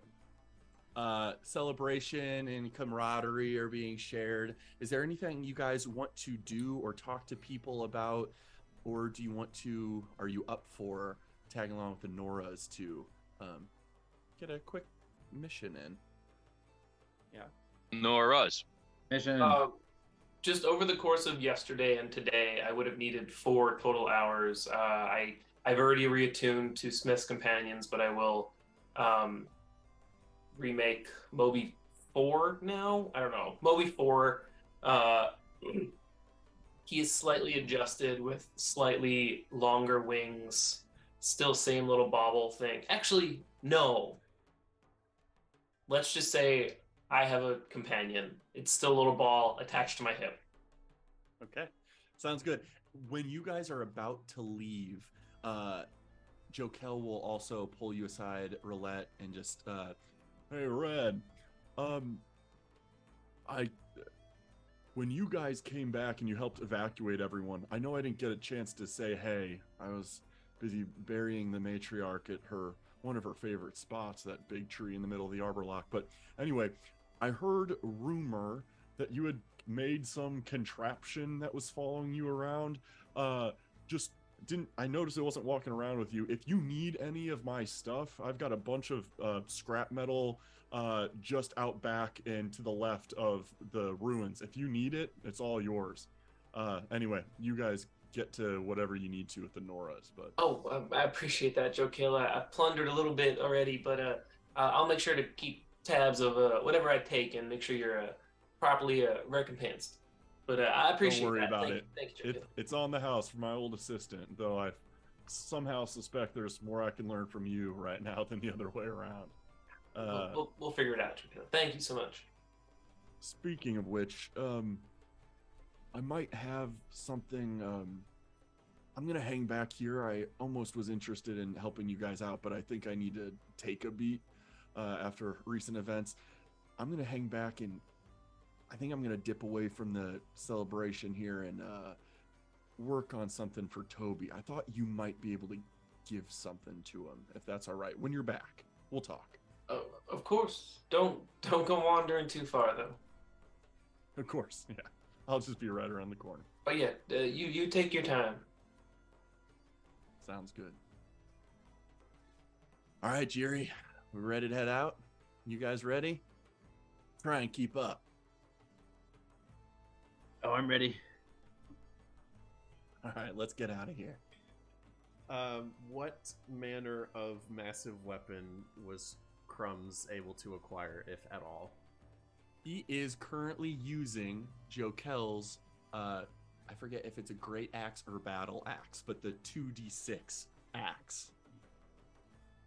And Crumbs is he's stout and small. He's only like 3 feet tall, but he's got some musculature to him. You notice whereas the other archers are sort of dex-based, they're lithe. He was wielding a crossbow. He's kind of short and stocky, Crumbs. In so capable of retaliation, wielding this. Jiri, I don't know if he can do this or not, but he's gonna try to summon his sword, but make it like a great sword. I'm curious if he can do that, but he'll try. You are able to, when you try to dissipate your, I forget what you call it. You call it Storm Jade's Edge right now? Yes. When you dissipate Storm Jade's Edge, it just vanishes in a flash of mist that then darkens and is like siphoned into your skin. And when you try and conjure a great sword from your grasp, you are able to do so, but it is a regular great sword. You're not able to morph the shape of Storm Jade's Edge into other weapons, but you are able to conjure other weapons instead. All right, I'm gonna just make the biggest, like, almost unusually large greatsword and just like heft it on my shoulder and like carry it around for a little bit. But then when Crummy's not looking, I'll dismiss it. Okay, sounds good. You have that, and Kellen, Clara, Rebecca, Crumbs, and Fennin will accompany you guys out into the woods. All right, I think first spot we found was Rebecca. Was it Hal that said it was about a mile south of this area? Yeah, that's right. So that's where the owlbear feathers and stuff was found, and a few bones and such. Figured we could start our search there.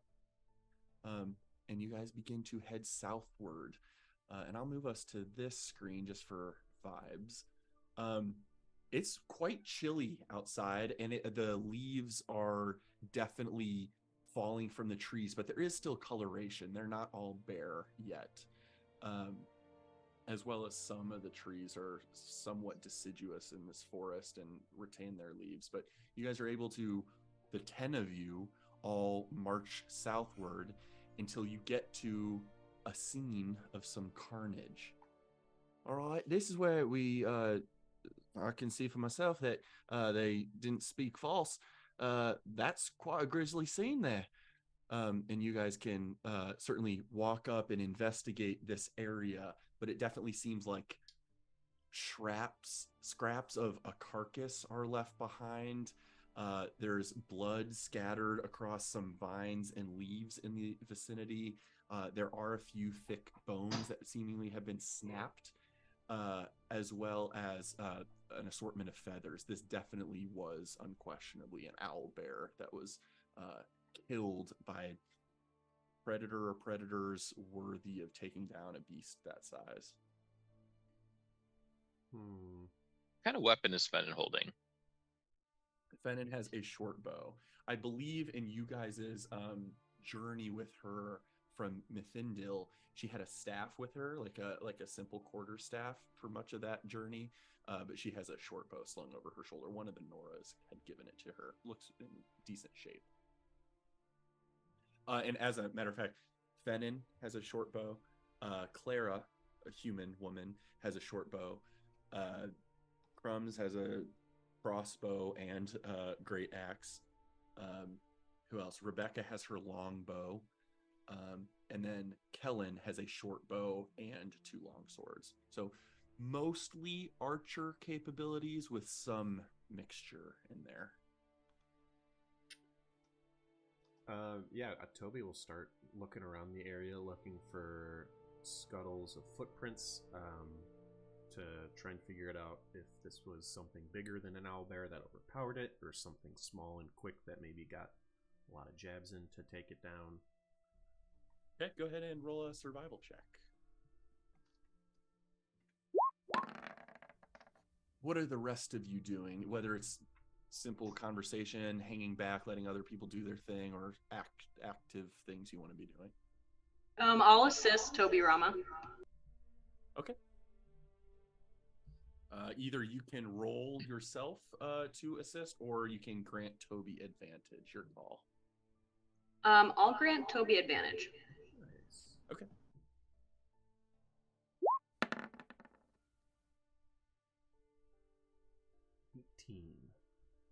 Both rather perceptive individuals scouting the area. As you guys are doing that, what are Jiri, Telperion, and Roulette up to? All right, Kalen. How do you pronounce your name? Yeah. Let me throw some names out here in chat. Helen. Kellen. That's right. Clara. Fenton. Rebecca. And Crumbs. All right, Kellen. This is where we sit back and let the nature nerds do their thing. Hey, sounds good to me. I'm here to learn, so if you tell me that's your strategy, I'll go ahead and try it out. Oh, it always works. If we do anything, we end up getting in the way. A couple feet away, Telperion is telepathically telling Fenton, "All right, Fenton, this is where we let the nature nerds do their thing, and I don't bestir myself." And I'm gonna hand her. She cocks an eyebrow and says, "Strange strategy, but I suppose." You just got to know your strengths. Speaking of which, are you strong? No, but I'm rather quick. All right. So I'm gonna pull out 2 items, and I'm gonna leave my greatsword on my back. All right. So here's what I was thinking. This is a spear I took from a fire snake creature that was below a mountain. I think a spear might suit you, and I'm gonna use this glaive because it's gonna be long, like you're the weapon there. And I want to show you. I feel like at this point you're probably great with the bow, so I'm not. And if I was going to show you anything, it's not going to be that. So I'm going to use my glaive here, and I just want you to kind of watch some of the strike. And so I'm going to go over a basic rundown template of my with reach weapon, how I'm going to be like trying to maneuver, and just give her some tips while they're doing this. Okay. With this sort of instruction, I do want to make this into a check. Do you want to justify for me something? There's a check you want this to be? This is a weird thing. It's the most fighter of me, because it's like from that. It's not. I'm not going in the telekinetic route, or like it's going to be the most like what I learned pre-Psy Warrior stuff. So I would say like a fighter core essential thing. Yeah, I love it. Yeah, let's roll athletics. Okay. Although she's not strength-based in nature, this will just be sort of symbolizing your martial instruction. 16. Okay. I will say with a 16, this will matter. A 16 will essentially, she'll start following some of your simple forms. She gets rather good with a spear. You don't think something as heavy as a glaive would suit her, but at least the forms of spear work, she gets good enough with it that becomes a suitable melee option for her, rather than just relying on her short bow. That may come into play in a bit. But you have sort of instructed her in the ways of the spear, roughly. How about roulette? You said there's like feathers around from the slain Yep. owlbear. Yep. She'll take like 3 or 4 of the feathers, and she'll take the little sphere that's on her hip, and she'll find little nooks and crannies and kind of like take some of the shorter feathers and trim them down and just like have them poke out the side. And if you look closely, it kind of looks like what Alfie's wings looked like on there as this little orb, as she's playing with it. Just kind of waiting and watching Toby and Roulette do their stuff. Search around. The survivalists, Toby and Rome, as you guys are looking around, you do not see any other than what seem to have been the owlbear footprints. Mm-hmm. You don't see any other footprints. Additionally, from the pace of the footprints of the owlbear, you don't think it was running to or from something. You think there was some sort of an ambush. There's not, an increase with the way the paws of the owlbear dug into the ground suddenly in a moment of stress or confusion or aggression. It seemed, just studying the survival check nature of these footprints, it looks like as this owlbear was walking along in the direction of the ruins, possibly called by Rome's beacon of communication, was seemingly ambushed in some way. I wonder if there's a flying creature of some kind. Is there any chance any of the feathers lying around, are any of them different than the owlbears that are mixed in with like a quick flyby of a bird or a great bird of some kind? I will say that's more of an investigation thing, and because Roulette specifically mentioned grabbing some of the feathers, I'll say Roulette's passive investigation will already sort of clear that from the board, as not seemingly there are any other feathers mixed in.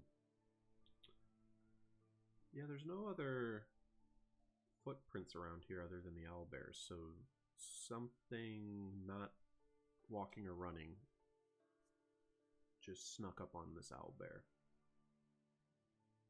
Almost like it was floating, like a cloud, maybe.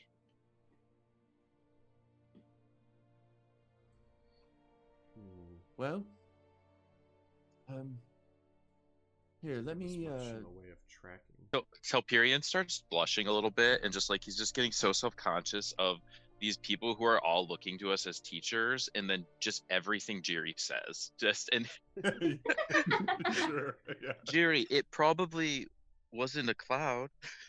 But it could have been. Here, let me try and let me get a high advantage and see if I can see anything up there. And Rebecca will very dexterously and quickly scale a tree. And I'll actually give her a roll. Could I have patted her on the back before she goes with some guidance? Sure, absolutely. I'll do that. As she runs off and you cast your guidance, Crumbs will walk up and say, "Oi, what was that you just did there to her?" It's a bit of magic. It helps clear your brain and helps you kind of focus on what you're trying to do a bit better. It's finding good ways to just clear distractions. It gets you a long way. Fascinating. I knew you had your healing magics occasionally. I didn't realize you did more than that. It's pretty wild. It's expanded quite a bit since we've set off on our little adventure. We've been on. Yeah, I've expanded some things too. I've been working, not much to work with, but I've been trying some new brews for the bowl. Pretty excited. Maybe I can. Did you taste any of them? There's bull's blood and Bull's blood was always a go-to. What else have you been working on? I'm curious about how you're mixing that up. I mean, there's not too much variety in the ingredients in the area. No, you see, mead is this fascinating beast and then he starts going into some science of brewing alcohol that from this very stalwart, short and stocky, grizzled-looking goblin man just nerding out about like such a stray passion, and he will talk to you about that. With a 25 total, Rebecca will quickly drop down to the forest floor, making almost no sound, and say, "Oi, there's a bit of a lake, maybe more of a pond, really, over about maybe half a mile east of here. Maybe there could be something around there. A beast might stop by for water. We could give that a go." Absolutely. Yeah, let's head that way. All right. Yeah. Maybe the cloud needed to drink more water to like stay afloat. Delberian, I was thinking the exact same thing. I was about to say that. Delberian, that's exactly right. I love it. Well, you guys are welcome to head over in that direction. Definitely you get to a fairly broad pond is more appropriate for the size of this. Certainly not a lake, but maybe 100, maybe more feet deep and 60 to 80 feet wide-ish. You guys get up there, and there are a smattering of different tracks around this vicinity. Even as much as like large birds that you may see droppings or the occasional claw talon print, certainly deer prints, especially with Rome's communication beacon having been sent out. This pond has definitely been used recently. You can just tell by the surrounding wildlife. Is there anything specific you guys want to investigate or peruse in this area? Before we peruse, I go over to Roulette. Roulette, I don't know anything about Clara there, but she might want to see a cool trick.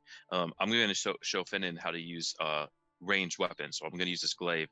It's not magic or anything. Could you do anything to it before we fight something? If not, no big deal. Just thought I'd ask.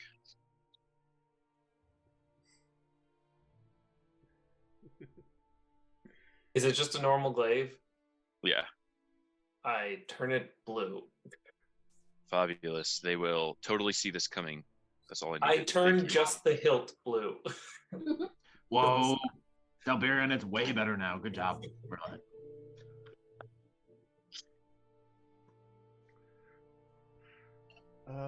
What specifically? Yeah, and I guess from earlier before there wasn't like a direction. Like I'm wondering if something dragged parts of the owlbear or feathers, if we could have seen a direction any of that went. I guess in this area, are there any owlbear feathers, tracks? Go ahead and make a perception check. How about Rome? Rome, what are you doing? Rebecca is pretty close at your heels, admiring the wildlife that has begun to cling to you. And you're getting the sense that Rebecca is becoming quite taken with your sort of grandeur.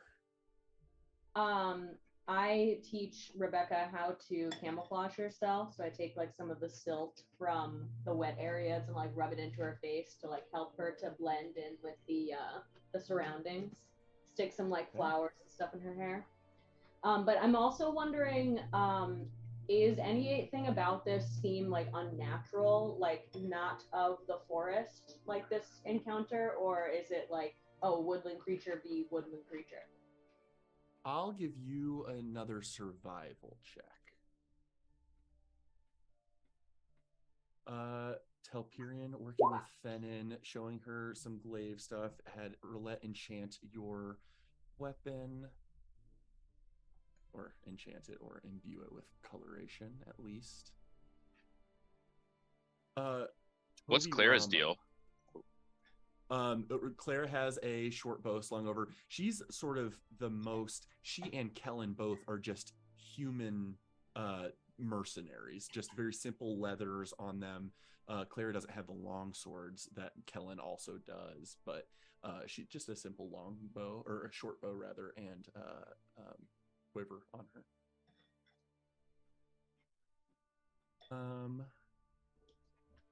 13.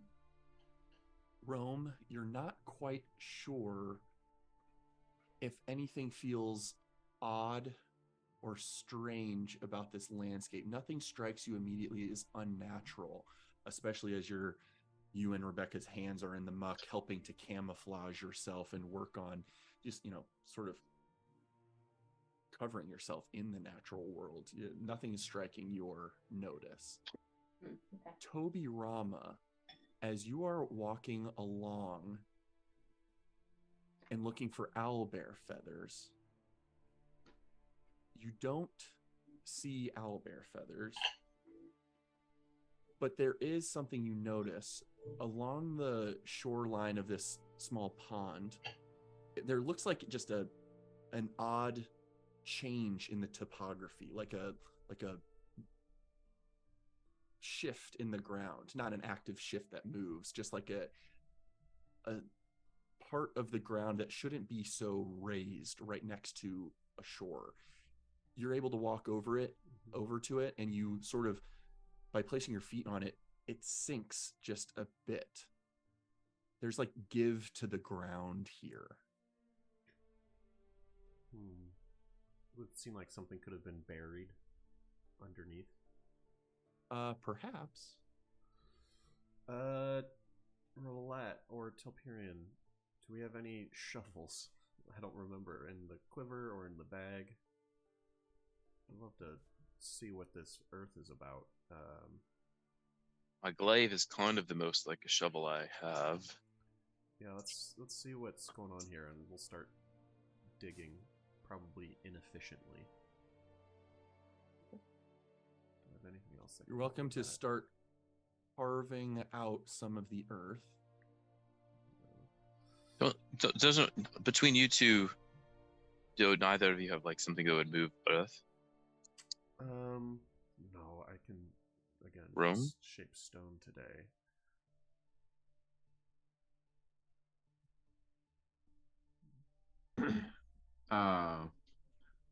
What's that? Oh, no, I do not have mold earth. See, Kellen, this is where you sit back. You always want to have a guy with big muscles in the team. Let them do all the work. Telperion, you're up. I'm gonna go over to the earth, and Telperion doesn't know, why are we interested in the earth before he does something? There's this, it's shaped wrong and it's soft, like it's not firmly been there. All right. It's been disturbed somehow. All right. Do we need to dig, or do you think something landed here? I think something might be underneath it.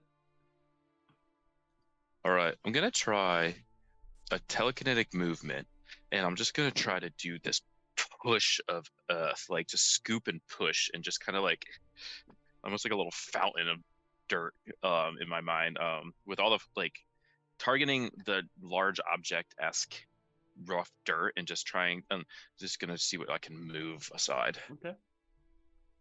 You are able to target this section of earth and use your telekinetic thrust to shift most of it, like swiping your hand through a big chunk of sand, and it just like it clears, and it just begins to like settle inward, like it's falling down a small crevice, and then you hear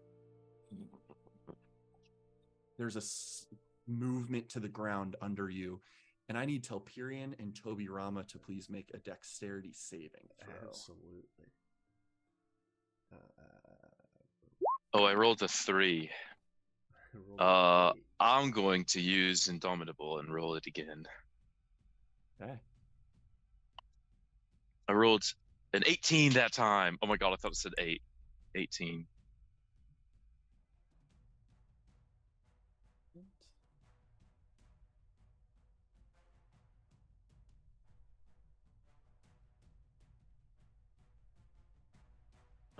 An 8, and you said an 18, Telperion? Correct. Oh wait, is this saving throw? A 19. 19. Toby Rama, you fall prone to the ground as this slight tremor shifts under your feet and you just lose your footing. And then directly in front of this patch of earth in the water, you see a swell and then a rising about 10, 15, 20 feet tall, a tree trunk that then curls and orients its face in your direction, and its bark-like scales begin to open up, and 3 sections of its maw open as it trills. And I would like you guys to please all roll initiative here as I move you to another So, map. Rome, do we still think showing mercy is pretty cool, or do we fight it? Let's fight those things.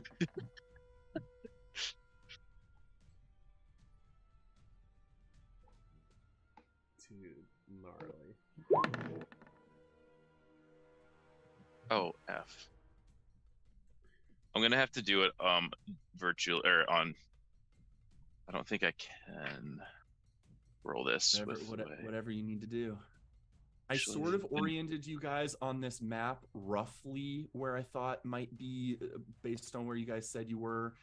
If you guys want to adjust yourself very slightly from where you are, you're welcome to do so. As soon as this happens, you hear Kellen say, "What the hell is that thing? Nora's! Back up the Forsaken Winds! Hey, you guys, give us commands on your turn." It doesn't say on your turn, but you get the point. And you guys are all welcome to, no action required, once per turn, yell out a command to your paired ally for an additional attack to occur.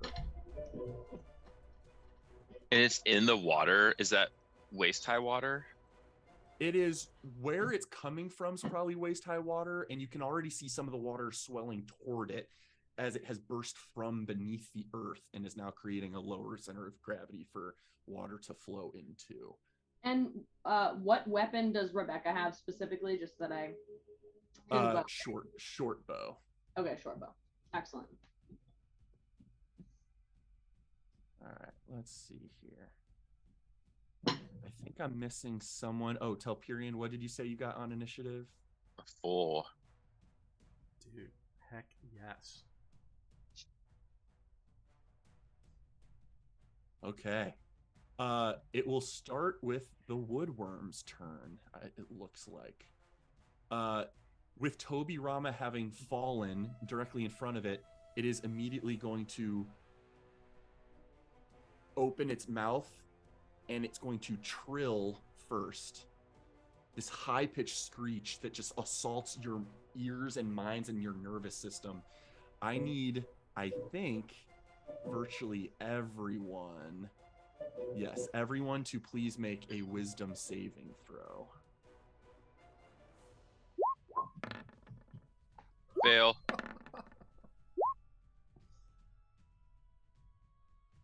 Telperion with a 4. And then I need to make a couple rolls. I think here. that's the first thing I've gotten a 30 on this campaign. I don't think I have a +10 on anything except until like now.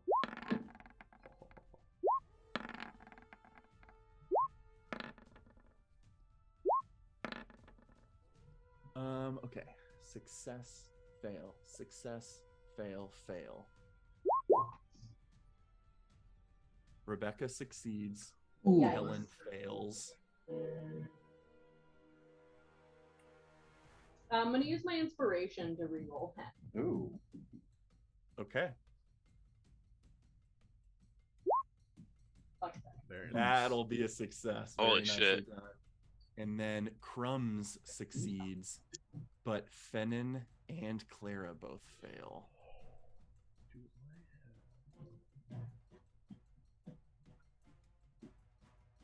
I actually rolled a 5, not that it matters. Those of you that failed, including Telperion failed, did any of you guys otherwise, other than Telperion, get below a 15? I think all you guys succeeded. I don't think so. Other than Telperion. Telperion, this screech, you're so close to this monster that it just literally assaults your nervous system and like a harmonic resonance hits your spine, and you are locked in place momentarily as you are paralyzed currently.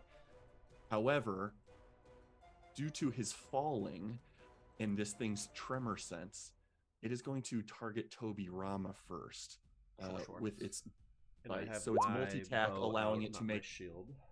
A trill attack and then a bite in the same turn.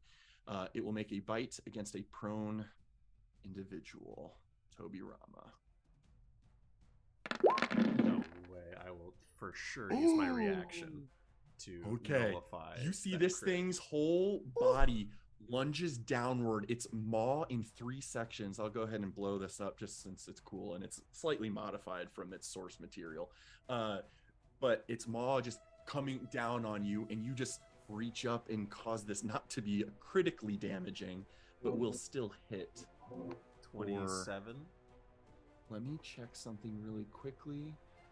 It will just be Jesus. 24 Okay. damage to start.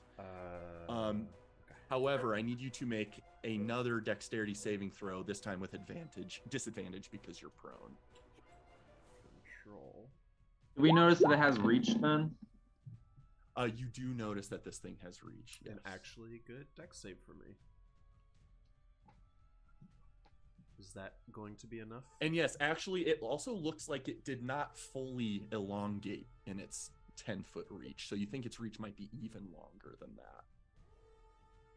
With a 15, this thing clamps onto you, pierces you for 24 damage, but as it's pulling you up, you fall out of it and you are not swallowed by the creature. I assume that doesn't. Jesus. I assume I'm still prone, falling back down from that. You are still prone, yes. Okay. Roulette, it is your turn to act. Clara seems to be so frightened behind you that she has become paralyzed, so she may not be able to assist with an attack roll at your command, but you're free to move on your own. I'll turn around to her and I'll say, you just stay put for a second. I'm going to borrow this. And I'm just going to take the arrow that she loaded into her short bow. I'm just taking the arrow and I'm going to turn and throw it and cast Conjure Barrage at the big one. Awesome. Very cool. So what does this look like? I don't know that we've seen you do this before. We did it once on the beach, but as I imagine, I do like a slower wind up to it, and like I imbue some magic and verbal somatic, all the things, material, and I do like an extra spin, and I like sidearm it, and as it leaves, it like we'll say, it freezes in midair for a second, vibrates, and then multiplies and just shoots. Super sick. What? And I'll get into a specific spot so that I am aiming my 60-foot cone like just this way, so it's not hitting anyone else. It's also so tall that you're welcome to sort of angle it Aim at the upward head, so yeah. So what does it need to do here? Dex save, please. Dang, I wish I could have gone earlier. 9 will DC not 17. succeed on that. It takes this much piercing damage, I'm assuming. 12 piercing damage. 12 piercing damage. You see some of that. Oh no, this is from a magical spell. So you do see that pierce the thick hide, wood-like scales of this creature. Beautiful. And this thing, it's in the water. Yeah. I don't have anything. What else? I don't have any bonus actions. Bonus action. and I tried to represent its true sort of ground level area as a 10 by 10 circle under it. The image is just taller to showcase its height, but Sure. I will. I'm just gonna run up to the shore. No.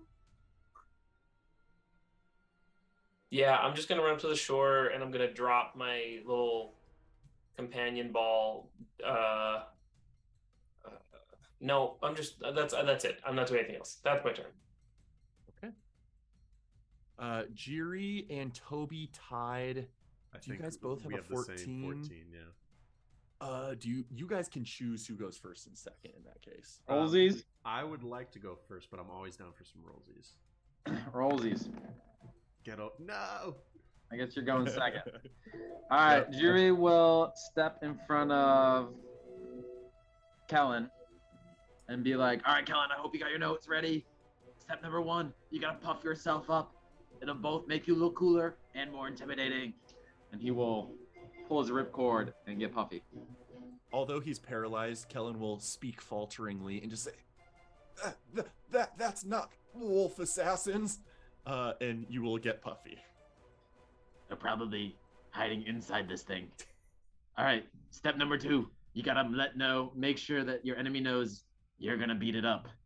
And so Jiri will use his bonus action to like make this the target of his focus. It is targeted. And he'll just yell out, "Come on out, wolves! I know you're there." Perfect. Toby.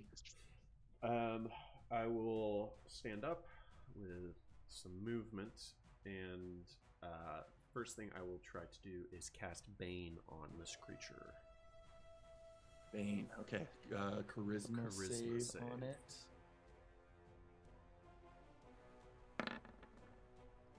Very nice. That's not going to do it Oh with my God. a -4 modifier. It is baned. I do that, and I have one of these left, right? Because it's my turn, which means I have gotten that back. I have one more charge left. I will leave. I will start moving away 15 feet. Okay. As you begin to move away, it will try and snap at you with its bite.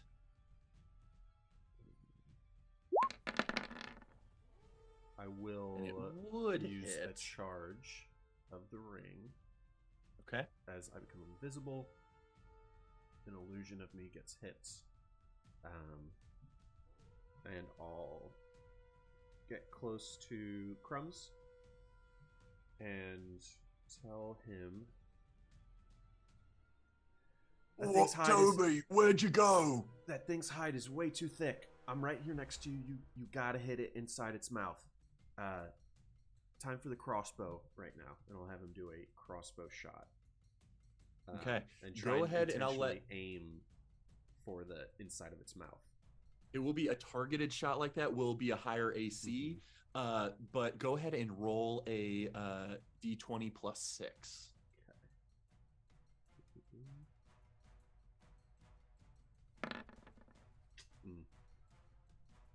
Plus 6 is an 18.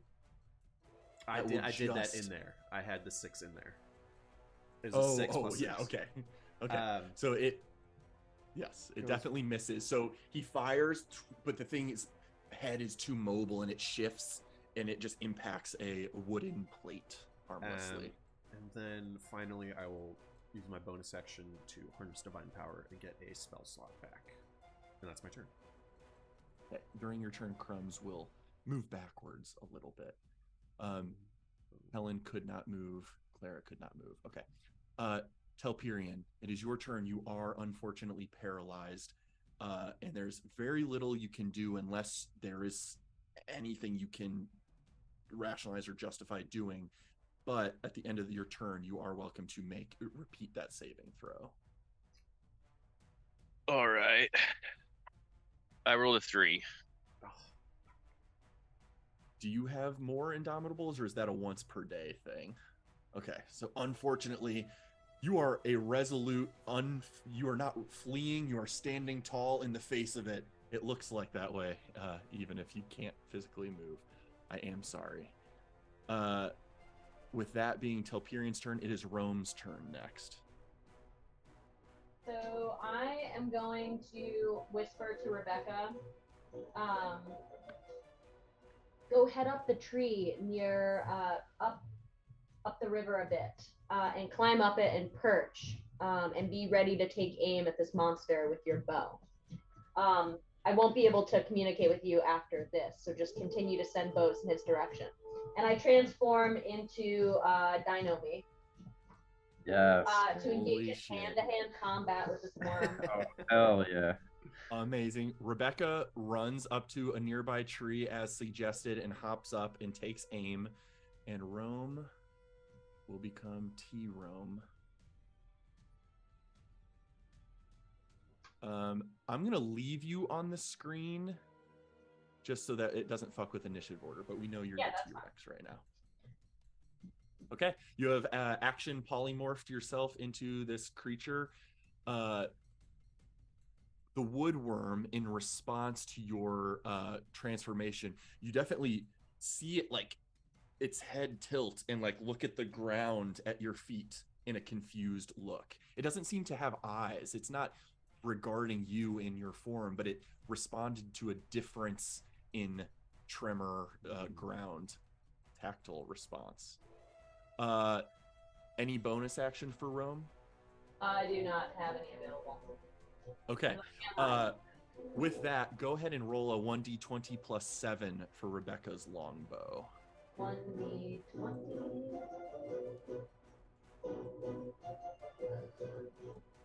1d20 plus 7, you said? Mm-hmm. That'll hit. 24 will definitely do it. Go ahead and roll a d8 plus 4.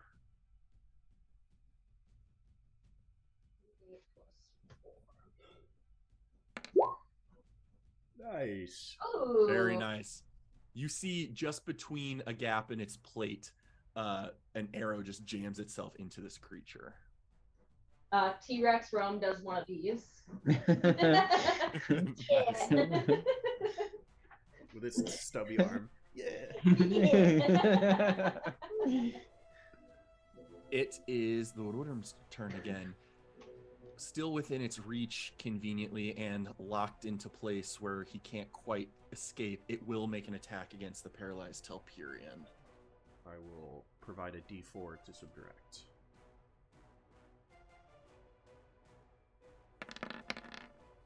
Yes, go ahead and roll your d4. Damn. Oh my god. I think a 22 will hit, and because you are paralyzed, it will auto crit. Fuck. I used my reaction on my turn.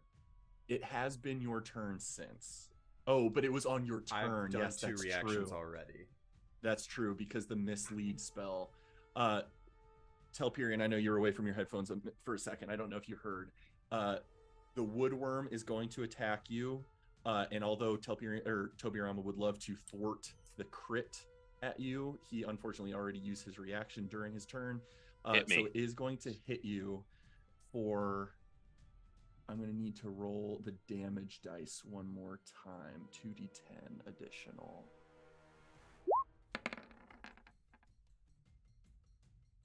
26 damage, piercing damage to you. You are, upon receiving damage, you're immediately freed from the paralyzed condition. Oh, okay. However, I do need you to now make a dexterity saving throw or be swallowed by the worm. 7 plus 2 is 9.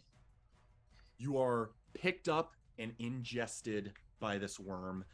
You are functionally blinded and restrained, but you do have capabilities within the worm. However, you fall into a pit and you feel the stinging of acidic mucus within. So that will come into play on your next turn here.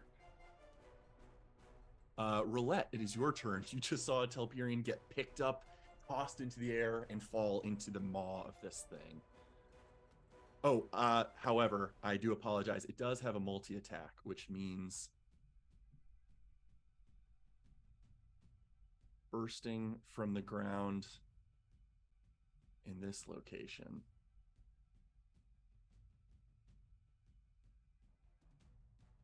the fuck?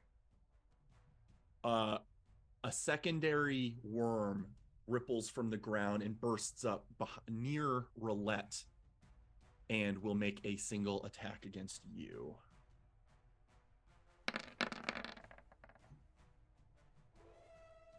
Although it overextended itself a little bit, and as it reaches for you, its maw, you just hop back and its maw just slams shut inches from you, and you are not harmed, Roulette. That will be it for the woodworm's turn. So now it is Roulette's turn.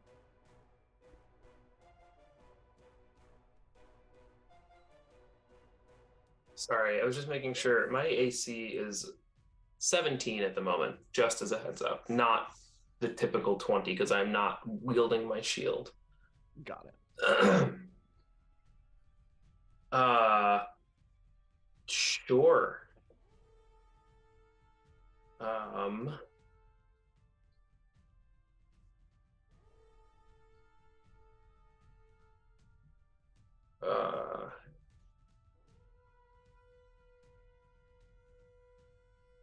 I'm within range of that one. I can't get to Telperion. Sure. But I don't have arcane weapon because it's shit. Can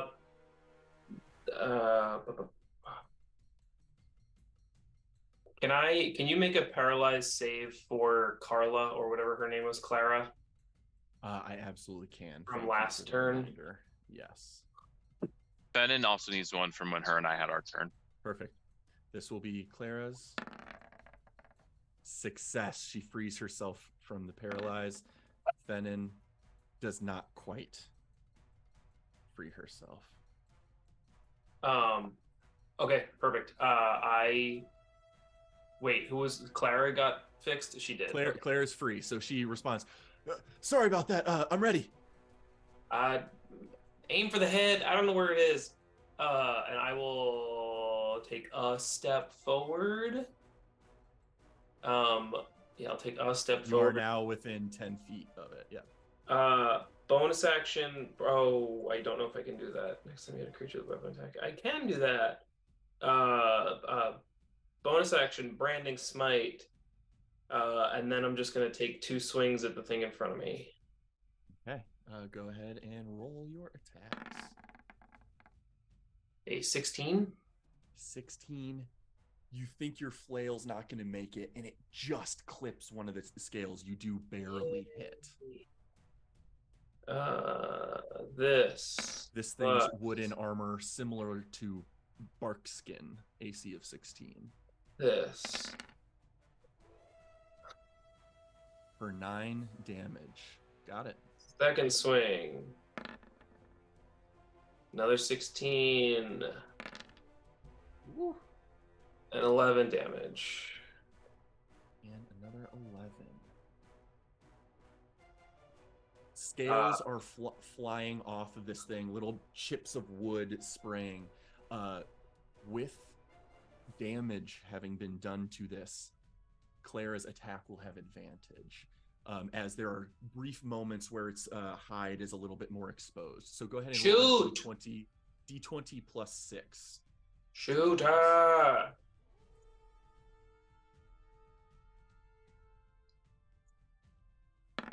$24.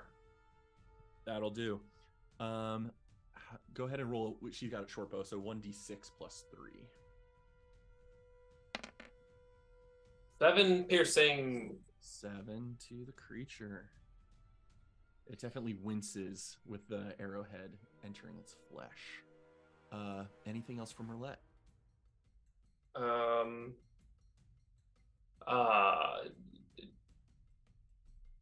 No. Nope, that's my turn. Okay. Jiri, it is your turn. All right, I'll turn around and look at Callan and be like, Callan, what are you doing? Get up. We gotta fight these things. So I'll order him to, I guess, is it a wisdom save? What's he gotta make? He will have to make a wisdom save at the end of his turn to try and resist the paralyze. And I'll be like, all right, never mind. You stay there, shoot arrows. This is the part. See, Telperion's got its mouth busy. That's good. Or I'm gonna flank it and get it from the side.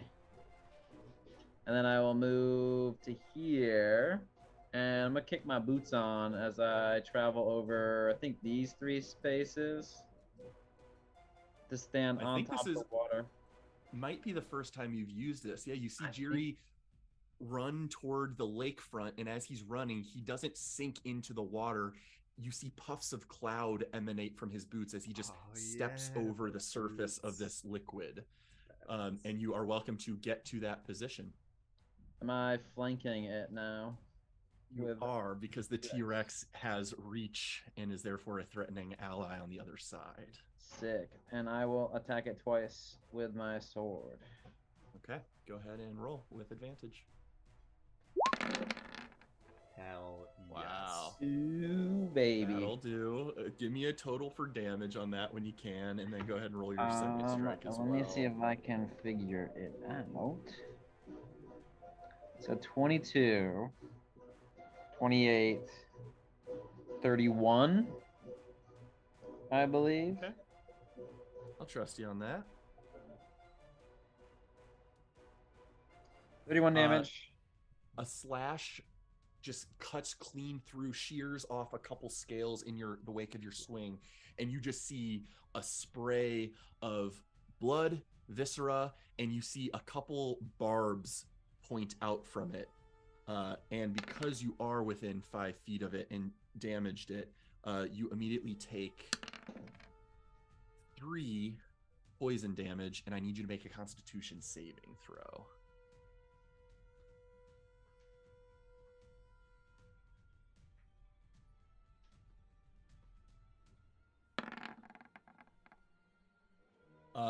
With that, you hit a pulse of poison shocks your system, and you are Wait, hold on a second. poisoned. It doesn't actually damage me because I have my puffy armor on.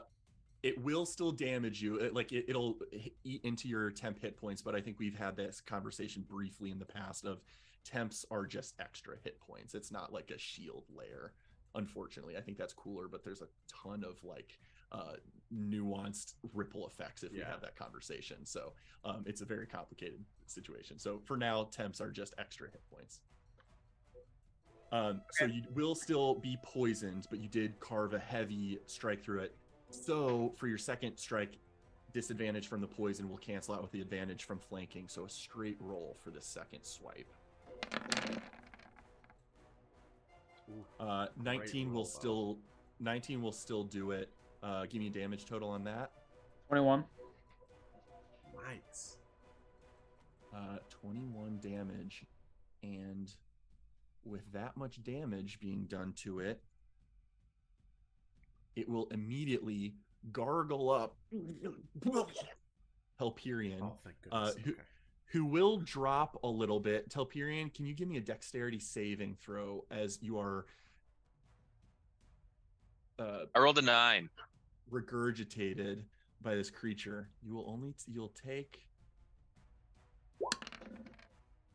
4 bludgeoning damage as you hit the ground, and you are prone, but you are out of the worm's belly currently. Do we have a bingo card going for status conditions that Telperion has experienced in this combat I've so had far? to Google 4. I think I'm I've at had to 4 Google so far.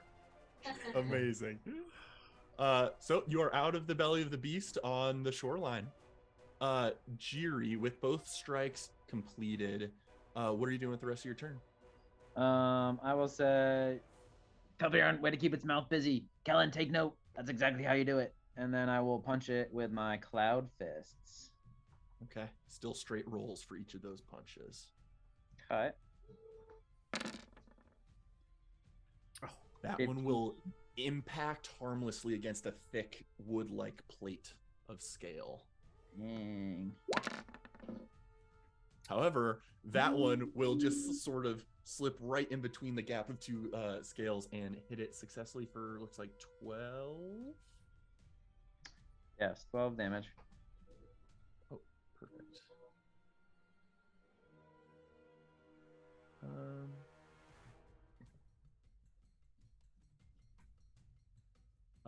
Perfect. Now, while your movement has halted, you do feel yourself slowly lowering. You know you will have to get out of this space. You can't stay in between turns floating in midair. You'll have to get back to land in some way. Yikesies. I did not know that. Well, if I jump 4, here, 5, can I get on the 6. shore? Yeah, I think you can make it. Based on your movement speed, I think that's fair game, yeah. Yeah, I had 5 more feet left. Okay. Okay. Perfect. Toby, you're up. Very nice. That makes me feel a lot better that Telperion is no longer inside the worm. So Toby will reappear and will get out his wings, but they will not be glowing very brightly, as I'll use my bonus action to do that. I'll go next to Telperion and in the air 15 feet as I cast Blight on this creature. Okay. Constitution saving throw. I don't recall if your invisibility wore off when you started your turn or other things, but yeah, you become visible. You create this beacon of light around yourself with the wings. You cast Blight. And I will subtract a d4. A Constitution save. Constitution save. Probably very good. It does have a pretty meaty con save. Dude, if I got a 2, it would have worked. Oh, that's with an 18, it will resist as you see some of the scales of wood sort of wither and become brittle. For 22, but it is technically damage. not a plant creature, so 22. However, with some of its viscera having been sprayed and some of that, it definitely looks worse for wear a little bit. I'm just generally curious if it had any notice of my approach flying. That's a great. Where I was. That is a really great question. With your very high passive perception, you will notice that you leaping through the air, soaring, and then striking with this magical effect, it did not move in a way that regarded you at all. Cool.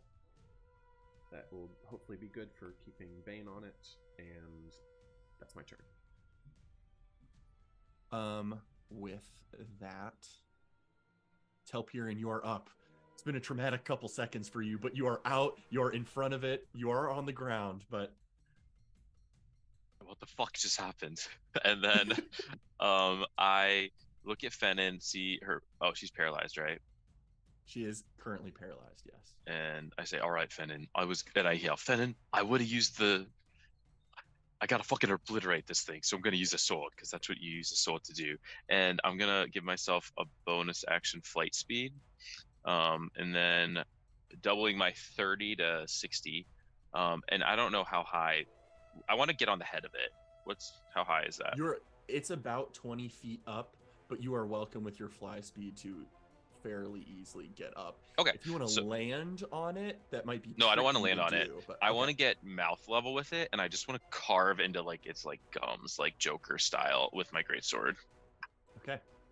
Go and I want to try, if possible, to pivot around and flank with Rome.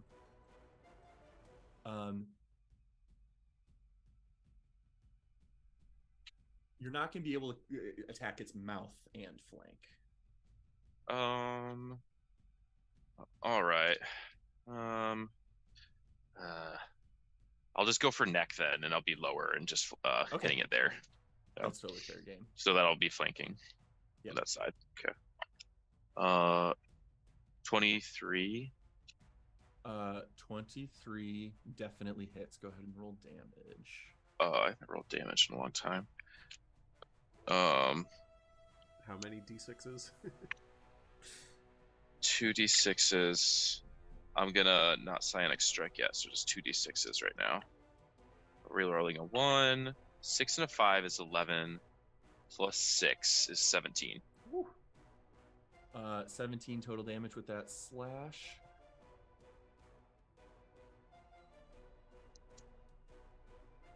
Got it. With that slash, you carve into it and you shear off a couple scales.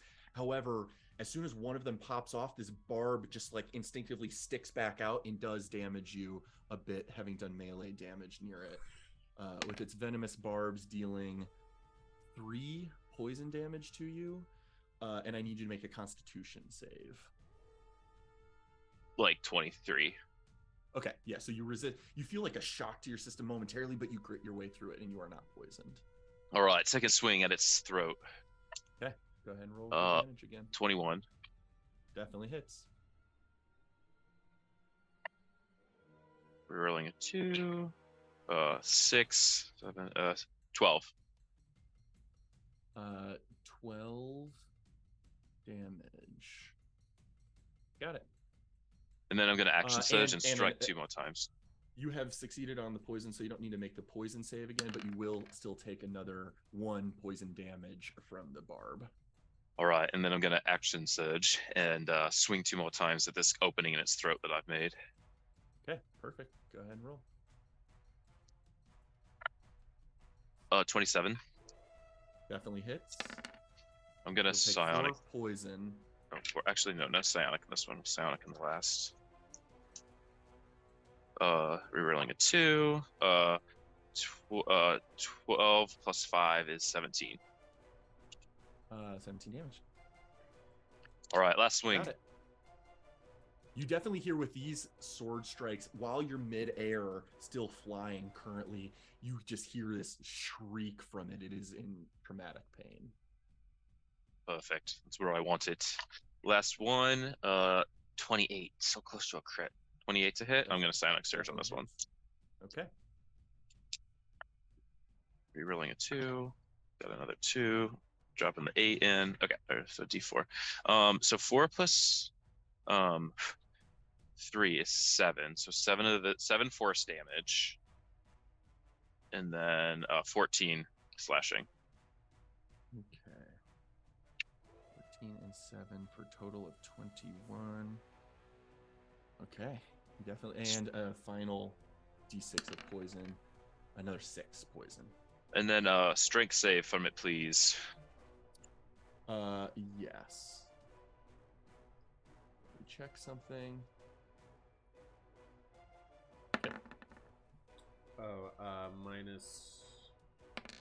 -3.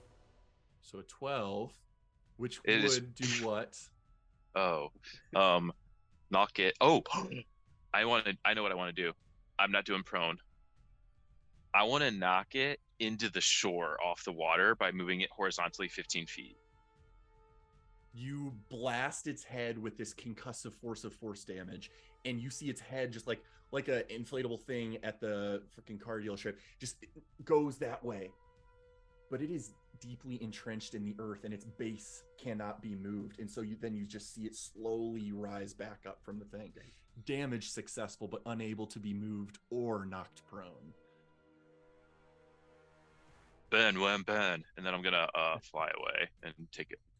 Probably an opportunity attack to land. It will not take an attack of opportunity as it cannot sense where you are in the air. As you and Toby have now both sort of discovered, and that may become clear to other people paying attention as well. I roll for... Yeah, go ahead and roll for Fennon's thing, a d20 plus 1. 8, so 9. She still is just kind of locked, and you don't know if it's from fear or something's resonating within her body that's literally stunning her nervous system. Wherever she is, I will have chosen to land in front of her.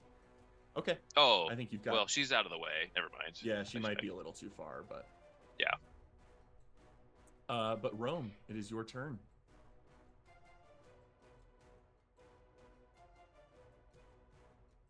All right, so I am going to move myself 10 feet here so that I can get flanking. Ideally. Okay, you will begin to... You are an enormous form, so you're not going to fully submerge yourself, but you do sink into the water with your steps, and only about shoulder and up is visible from you as you go down 10 feet into the pond. And then you will need to, based on your reach, you have a reach of 10 feet, or do you have a reach of 15? With a 10, you'll need to get a little closer to it, as its base is the circle underneath. Oh, I see. Okay, I'm gonna bite attack it. Okay, you are welcome to bite attack it. Plus 10. Oops. You do not have flanking though. This is not advantage because Jiri's not within 5 feet threatening to it. Oh, I see. So just a straight roll. Okay. Oh, so close. You didn't need the advantage. That is a very successful hit with a 29. Go ahead and roll your damage. Okay, that And I don't know is- how we justify this, but its venomous barbs magically don't hit you because you're not technically within 5 feet of it. So reach weapons are weird. Reach weapons are weird even when they're your physical body. But Yeah. Oh, wow. holy fuck. 11, 11, 12. Jeez, oys. You grip this thing by the throat and start thrashing it, and as you begin to not fully move it but begin to pull at it, Roulette, you can see what appears to be the other end of it being pulled slightly into the ground from your perspective near you. But Fighting Rome the is- asshole. That is in fact correct. Although which size of mouth and which way his ass is determined, debatable. But 49 damage to it. That is a serious blow. Do you have a multi-attacker that can't be used on the same creature? It can't be used on the same creature. I was wondering if I were to move away from it, that would still provoke an attack of opportunity, right? It likely would. You know this thing has a good reach to it. I'm gonna risk it because I really want to be in the middle of them, like between the two. Okay. So So, you're gonna go this way? so yeah, I'm gonna go. I will say your movement in the water is at half speed because it's difficult Oh. terrain for you to push through that. So you won't be able to get super far. 10, so 20. You can probably get to there. 'Cause it's Do you 50, have what's right? your movement speed? 50. You might be able to get one space shy of that. So here. Yeah, I'd let you get here. Yeah. Okay, well then I'm still within range of it, so I guess Yeah, you don't even have I'll to. just stay where I yeah. am. Okay. Yeah, you don't even have to leave its range. And I'm assuming that I hear a whiz of a arrow over my shoulder. That is true, and you damaged it, so her attack has advantage on this shot. So go ahead and roll Oh. 20 plus 7, 2 times. I don't think Kaylin ever got to go. Kellen probably should have tried to save at the end of your last turn. Would you roll a d20 plus 2 for him? I rolled a 23 and a 21. Kellen, I can't remember this guy's Yeah, name. Kellen. Kellen. Sorry, Kellen. Unfortunately, he is able, similarly to Fennin, is unable to break free from this harmonic resonance in his spine and nervous system that's just locking him in place. 2037, Rebecca definitely hits with her bow shot. Alex, go ahead and roll d8 plus 4. For 6 damage to it. It's looking pretty rough. We're gonna eat good tonight, folks. We're You having said It is T-Rex voice. Yes, with my T-Rex. unable to it's able to technically detect Telpiri now that he's touched down, and Jiri in front of him, unable to detect Toby Rama near him. Even what it can detect is it's blinded to all of that with the thudding footfalls of this massive T-Rex trudging through the water. And so it will focus its entire attention on you, Rome, and it will.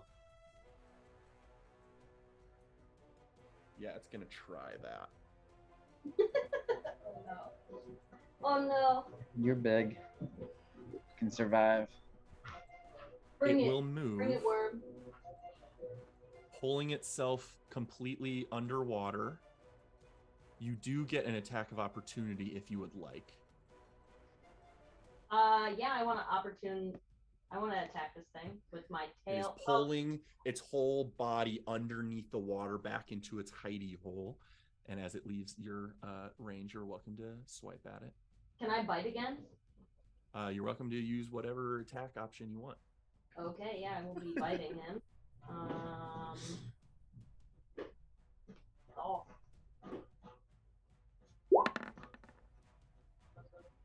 22 is gonna hit it. How much damage? Watch this If one it's be as high as the 4-1, last 10 to one, 7. we'll see. Okay. Not quite as strong as the last one, but you do see, you grip it by the throat and it forces its way underwater, leaving a chunk of nasty, briny flesh. However, it will actually get you with its little venomous barbs this time. You'll take 5 points of poison damage, and I need the T-Rex to make a Constitution saving throw. Twice. As the T-Rex, correct? Yes, the T-Rex Constitution saving throw against the poison, and then I actually need another Constitution saving throw against concentration. Which would be my own. Is it both the T-Rex? No, it's both the T-Rex, T-Rex. So you will be poisoned and will lose concentration. All right. As the T-Rex immediately, as you have this chunk of it in your mouth, it jabs you and you lose your concentration, and then you don't see it, which is perhaps scary in its own right. And then you can just feel the swell underneath you as it will then launch up, and as an unseen attacker, when it uses its burrow speed like this, will attempt to, from beneath, this giant maw opens up and you feel the burst of water and earth below you as it will make an attack against you. No. I'm down. Come on, baby. 27 to hit. Just a 25. Make it difference. 25 to hit. For 10 piercing damage. Not too terrible there. And I do need you to make a dex saving throw.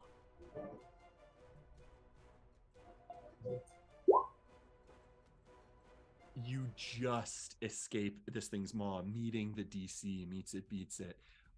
It clamps down onto you, but your bramble vine plant-like form is sort of amorphous, and you're able to almost morph your form out of its mouth before falling harmlessly into the water. Then it will make its second attack again at Roulette, back on its other end of things. Straight roll on that one. Where am And I, yes, by the way? you are. I will move it to the back so that you are visible. Yeah, like, will they have gotten launched? And also. Yes, but you essentially fall harmless next to it in the water. Are those lily pads that you can stand on? No, probably can't support a full person. Okay, thank you. 18 to hit Roulette. Eat. Dang. For 12 piercing damage, as this one reaches out again to chomp at you for 12 piercing damage, and I need you to make a dex save.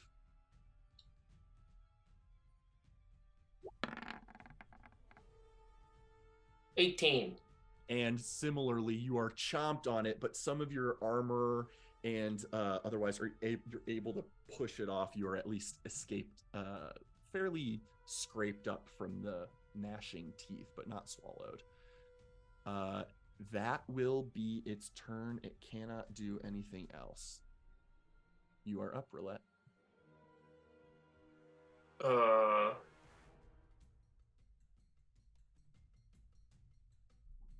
I'm gonna take a step closer, and I'm gonna look up at the thing, and well, no, we're gonna go around its back, and I'm gonna cast Burning Hands up at an angle. Dexterity saving throw, please.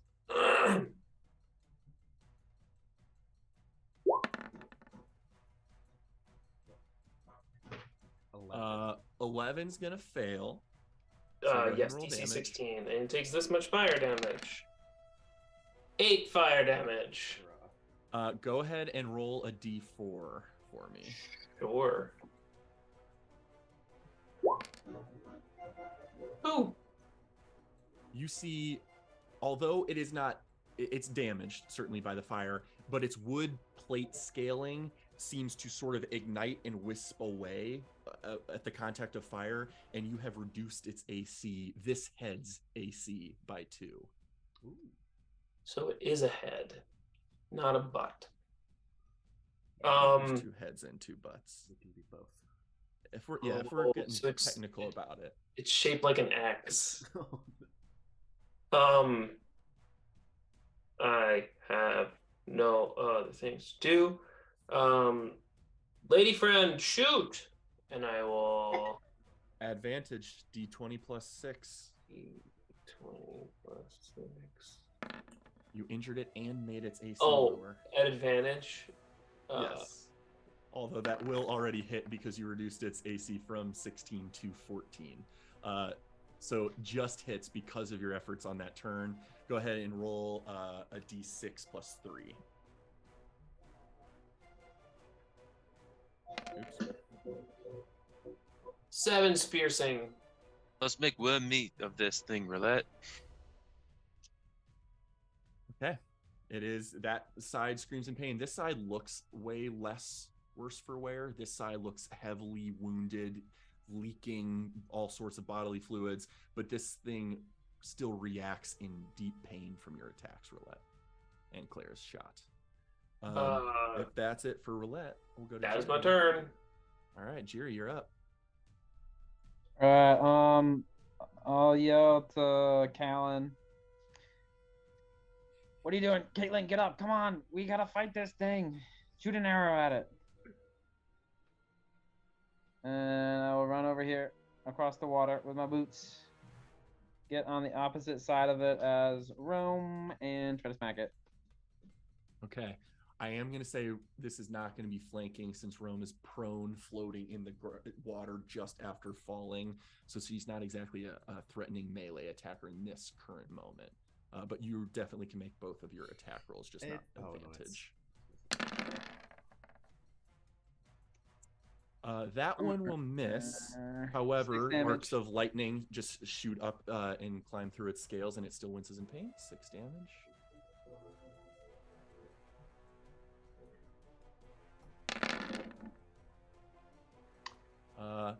And a 15. You connect this time. You're pushing so hard, but your blade is not cutting through its scales, but more lightning zaps it within the gaps of the scales. For 4. For 5. 5. Got it. Then I will It cloud screeches punch. in pain. I'll cloud punch it twice. Okay. Dang. One will miss, just impacting harmlessly against a wooden plate, but the other one sees another gap and uppercuts into the flesh of this creature. Since this one deals damage, this one does deal damage, so you'll take 1 poison damage. And not only that, but some of those should have been at disadvantage. Roll that cloud punch again. Roll 1 more cloud punch attack. Because you are still currently poisoned. Oh, yeah. Most of those missed, so it didn't affect much, but that second cloud punch could matter. So it'll still hit. So and we'll go with the damage from the first one. So 11 bludgeoning damage. You see the whole thing's body shake and shiver as if that one really did a number on it. And it is extremely worse for wear. And I'm gonna provoke an opportunity attack by running away, shouting, "Come on, worm, eat me!" Okay, it will definitely attempt to do that with a bite as you run. 23 to hit. It does hit. For 18 piercing damage. Would 4 make a difference to that, Jiri? He wants it to hit. No, it would not. I'm gonna get hit either way. But I feel like you want it to hit, right? I do because it takes 25 points of steamy fire damage. Make a dex saving throw for me. Oh, I know. Wow. You run over the surface of the water with your boots of puffing vapor just emanating out behind you, and then you look behind you, and its whole maw is reaching out towards you, clasps around you, dealing 18 piercing damage to your temps, and then you just see it shriek in pain as steam emanates from its mouth, and it falls, opening its mouth slack, and you just calmly walk out of its mouth. Killed on an opportunity attack. And you see Roulette, the one in front of you, also screams in pain and rise in the air, and then falls over limp to the ground. Okie dokie. Everyone gather around. I go check on Fennin. Go, Big K, get up. Yeah, Kellen and Fennin, out of combat, will be able to resist and remove the paralysis over a few turns. Over the course of 20 minutes, so we can do many things in between then, I will cast Prayer of Healing twice. Okay. You're welcome to start parsing out that healing whenever you would like and however you would like. Okay. Once. 10. It's 16. Very nice. So 26 healing to me, Telperion, Roulette, Jiri, Rome. Us five. Really? Us five and anyone. Jerry doesn't need health. I don't think any of the other guys got hit though, so. I took Helen 36 breaks free from damage. his- Yeah. I took 36 damage without ever having my AC matter, which is wild. 26 to those who need it. Helen finally shakes off his paralysis and says, "Damn it, Jiri, I wanted to show off a little bit. I swear I wasn't scared. That thing like did something weird to my muscles. I couldn't relax them. I was like, every muscle in my body was contracting. I could have helped. Damn it." And he seems pissed It's that he did not get an okay. opportunity. You know, it happens a lot. Your first big monster, you got scared. Show me your notes you took. Let's see what you learned. It's all up here, Jiri. You didn't take any notes? All right. I you failed couldn't. lesson I couldn't num- even draw my bowstring. You failed lesson number 1. Always take notes. Roulette will tell you that. Did you at least? Jeez. Hopefully you got a good mental image, because I'm gonna make you draw a picture of me killing that thing later. Yeah. Okay. A diagram, labels. Telperion had an excellent view, but he's not going to help Kellen with the mental image because it was super badass. Fennin will come up to you, Telperion, and will telepathically, sorry, what Kellen speaks is what happened to me. Something overcame my entire musculature. I wasn't able to move. I didn't feel frightened of it. I just physically couldn't act. I was with you. You don't have to apologize to me. I'm glad you weren't digested halfway, so don't worry about it. What do you mean? Oh, you were locked in place. I thought you were just standing up there bravely daring it to assault you. That's what all the rest of them are going to think, but elf to elf, half the time, that's not at all anything cool. It's just like you get paralyzed in a cool stance. So, no, then I was paralyzed, then bitten and eaten and almost digested with no way to get out until someone got me out. Interesting. And I second Never travel wind alone. to get myself up to full. Okay, perfect. Psionic pulse. Anyone not quite at full yet? I think that probably got everyone. Thank you for the healing, Toby. When we're out of combat, I can dish out some better healing. It just takes longer. I think luckily some of us were far enough back. Glad it didn't have to come to anything worse. No, and that, that thing caught us by surprise. I mean, there's no need to engage with that thing up close if you've got the means to shoot at it, so. Definitely appreciate your all's help. Don't want to drag this thing back to the ruins, obviously, as it tracked other creatures in that direction. Anything you want to harvest, Telperion? Telperion's over there whetting his knife with Fennin. All right, so my favorite thing to do after is we've killed it. It tried to kill us. Now we take anything of value from it before we let the rest decompose, which I think Rome appreciates that part, but she hasn't complained yet of me like harvesting as much as possible. So she will telepathically say, "Now this I am actually skilled at," and she will assist your check. I want to do a little I want to do an assessment. Yeah, I think of like, what am I gonna think is of value here? Like the hard skin, or the acidic glands, or the teeth. Right. Can I do an int check? Or yes. Go ahead and just make a nature check with advantage for Fennin's help. And this will serve as your general search of this creature, what could be valuable, harvestable, etc. Oh, we happy. Delicate operations, maybe a different check. But natural 18, 25. No, I'm sorry. Wait, yeah, 25. Although heavy, the scales are definitely hardy. They're like a bioorganic material that replicates wood, certainly interesting and valuable in its own way. You could harvest fangs, which certainly would have some likely resistance to acid or poison qualities to them, although they weren't injecting you guys with venom when it bit you. You could harvest some of the barbs. That might be a difficult situation, but you could certainly extract venom from those.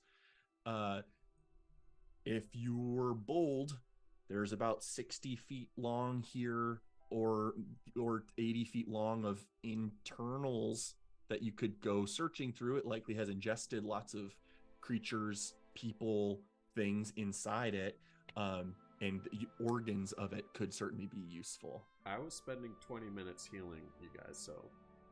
I gather up all the Noras. I'm like, all right, yeah, anyone, Jerry, Rome, you want any help with this, or are we gonna, you want me to take the Noras under my wing with this one? Wait, what are you doing?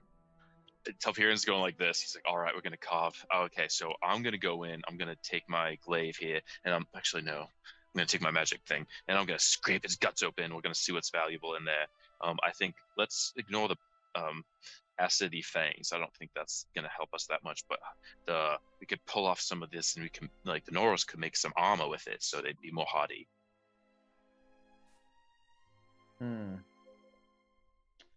I guess. Maybe. Jerry, what are you thinking? You should take a trophy from this thing. You're the one that killed it. Yeah, I'm gonna want one of its teeth. Telperion, give me one of its teeth. No, you get its teeth if you're the killer. I want to go for the useful stuff. You just hack the tooth out. I'll get a fang or two for you, Jerry. I owe you. I wasn't able to help very much, Kellen says. Yeah, see, number one rule of being a mighty hero is you never get your own teeth. You let somebody else get it for you. Thank you, Callan. It's Kellen, damn it. Not Sure. Caitlin, not Callan, Kellen. I'll get it Call the wrong eventually. name as he gets you teeth. I think I want to. Yeah, what are you saying, Rome? I said I gave Rebecca a fang as well, as per Jiri's advice. Well, it will be a check required to remove the fangs in a reasonable way. But you can assist Kellen's thing, and you guys can each roll sort of to harvest fangs if you would like. Could I do that? Yeah, absolutely. It's not really... It's more of a medicine check. It's not really nature anymore. Yeah, I would give you medicine or survival to start trying to harvest its fang. Oh, well, survival then. Critter, can I cast a spell on a dead creature? Absolutely. What you got? Like a spell that targets a creature? Yeah. I can? I'm gonna say, don't like hold me to it in situations in the future where I'm like setting a precedent poorly for myself. But like in theory, if you're gonna cast fireball, like hold person on a creature, and suddenly it doesn't work right when it dies, like it's just like we can be a little looser with it, but just don't abuse it. I will not. I will wait till everyone's clear. Telperion, I think the deeper down stuff might be some of the more valuable stuff, and I think and I start walking a line like from here to here, like imagining where the rest of the body is as it was like doing one of these. Everybody just kind of clear this spot here, clear this path here. I'm just kind of get out of the way, and I'm gonna attempt to cast Vortex Warp. Yeah, I figured that was gonna happen. On the worm, and I'm purely doing this with the intent that I want to give someone advantage on procuring organs. That's it. It will be less difficult with its body not subterranean, underwater, and stuff. So you're effectively pulling it to the surface. I want to pull the worm to the surface and then just have it like go along this path. I'm just gonna do this because it's easier for right now. Just put the head at either end of the smiley where it's gonna be. But something like this is this woodworm. And Claire will make sure to amazing that, as was suggested. So now this entire thing is above land. Some of it still dipping into parts of the water, but it's not subterranean anymore, as you have vortex warped it out. I will say that will give, if Telperian's going in, it's not going to protect him from the acid within, but it will give him advantage on the athletics check to muscle his way through to stuff within. One question I have before I commit. We would know our weapons pretty well. If a weapon is enchanted, it's usually resistant to being harmed by something like acid, right? Yeah, okay. That's true. So, Telperian is gonna take, and then he's gonna just drag his greatsword along, and then I'll burn like 3 telekinetic movements, but between like my own muscles and the sword, and just like pulling pieces of it back. I just want to try to like turn this worm semi inside out, just to like see its guts laid bare. Okay, you can choose either both get your proficiency, so I'm going to say investigation, even though it's technically like a psionic check, but you can use either athletics or investigation in your attempt to use strength-based or intelligence-based to be ripping this thing apart in a search for goodies. So yeah, athletics or I'll use athletics. Basically. Okay. 15. Does he get advantage? Oh, I do. Yes, you do get advantage. 23. Also, Rome, please roll 1d4 and 1d20.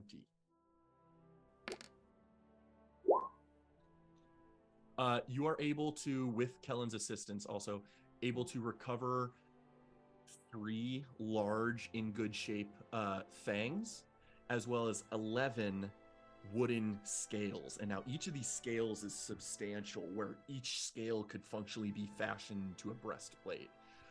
So that is a lot of scale. It's going to require some effort to carry that back, but you guys have a lot of hands and magical storage. But 3 fangs and 11 wooden scales of this creature.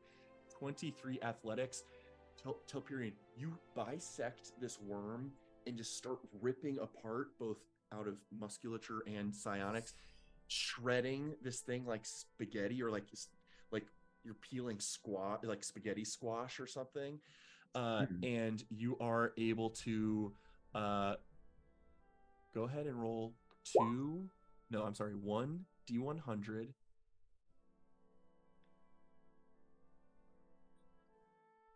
Oh no! Oh, I got a 1 on the single and 2 zeros on the other. Is that 100? No, I think that's is a 1. That's a 1. I think that's a literal 1. I think it has to be 0, 0, and 0 to be 100. Correct. It does. There are bones in here. There are a thigh of a meaty bear-like creature with feathers. There is a single golden coin. There are human bones in here. So you get 1 gold. However, you do also get 2 woodworm hearts. Whoa. 1 gold. But 1 gold. I can't. Like that should be Yahtzee if you get one on a D100. That's amazing. That is Okay, insane. that's watching you take a second. Like, wait, what am I looking at? Wait. because then I was like, yeah, I had to look, and I was like, no, there's a 0 on it, and that would be 100. All zeros probably. Telperion, also, just at a quick glance, you may have to do further inspection for properties and stuff, but the hearts are like, you can tell they're like still writhing. They're not beating, but they're still like slowing down after whatever brain of this creature has stopped commanding them to function, but they're still like almost like a head that has been cut off, still blinking. It's still like undulating a little bit, but it's like this thick wooden hide like thing. It looks like a membrane sac covered in hide or wooden scales, just like its outer exterior. So, and you have 2 of these things. They're each probably this size, larger than like 2 fistfuls, and you suspect that is rather valuable from an alchemical standpoint. Fabulous. Probably a higher tier alchemical component. Love that. Rome would like to transform into using her wild shape into an alligator and slither into the water with the purpose of investigating the like tunnel that it was living in. Okay. Very cool. I want to go look at its lair. Cool. Love that. Make an alligator here. Rome does that without explaining what she's doing. She just like turns into an alligator and slithers in, and just like, yeah. Rebecca is so excitedly talking to you. She's like, Rome, that was so great. You were chipping off its scales, and I was finding the weak spots with my arrows. It was such a good team. Rome, what the fuck? And she just sees an alligator made from brambles and vines and plant matter diving into the depths. Does an alligator have dark vision? That's a great question. Yeah, Bex, that's Rome. That's my sister. She does that all the time. Oh, I didn't realize you were related. I don't think that's come up until now. Are you sure? Yeah. Well, I think we're half siblings. Interesting. Same dad, different moms. Yeah, father. Yeah, mother was an Air Genasi, mother was an Earth Genasi. I'm sure. Something along those lines. That lines up, I suppose. No dark vision. I keep picturing us like from Zelda taking one of the buds and like using the hand to affix the like bud to her like forehead. Amazing.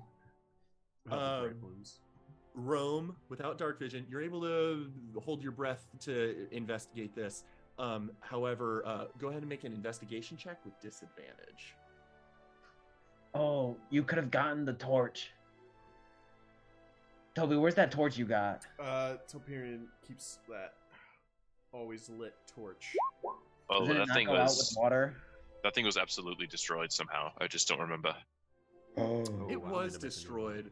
Was it suffocated by Sarzarinth, or was there Yeah. some other yeah. thing? Yeah. I have a I think history of those Sarzarinth's things being darkness. suffocated in my possession. That's the Oh, second wait, we one need a I've new lost. one. I'll get on that probably tomorrow. Rome, you are able to dive into the depths, worm your way through this worm's 6, 7, 8 foot diameter burrow hole, and you quickly determine that this is a maze down here, and you instinctively begin to retreat the way you came for fear of getting lost and popping up who knows where. Unfortunately, no valuables acquired in that investigation. Okay, well, I'd belly slide back up onto shore. However, you do gain the insight that it probably doesn't have a lair per se. It just uses the subterranean earth as its highway. When Rome comes up in alligator form without any treasure, I hold up the 1 gold. Rome, do you want this 1 gold I found in there? It's up for grabs. She de-transforms, holds her hand out, and says, "Why not? Why, thank you, Telperion. Yes, I would love to have that gold." All right. Rome, isn't enjoy. it not cool to like engage in like economics and like the whole, money system? Maybe you should give that gold to me. Gold is of the earth, Jiri. It is but an element. And you mere mortals use it as a means of exchange. But this gold is as ancient as I am. Formed at the beginning of time. Yeah, I regret saying anything. Amazing. Rome's a capitalist. I think sharing gold Well- is cool, Jerry. If Do it's you? okay, after some heaped on praise by the Nor mercenaries, there is fairly quickly determined that you guys have sort of harvested what you can harvest. You've ended this threat of this creature in this vicinity, and you're welcome to head back. And as you sort of, unless there's any other conversations that want to take place before we get back, when you get back, the Noras just sort of burst into the Braves Respite, like singing your praises, telling everyone about you guys' adventure and your combat expertise, and how impressive Telperion stood in front of it as it ate him whole, and how Jiri walked out its mouth in a burst of steam calmly as he was running on water, and Tobirama and Rome's magical sensibilities in roulette just bludgeoning the ass of this thing, or was it the head? And just lots of tales to be told as you guys are getting back to Braves Respite.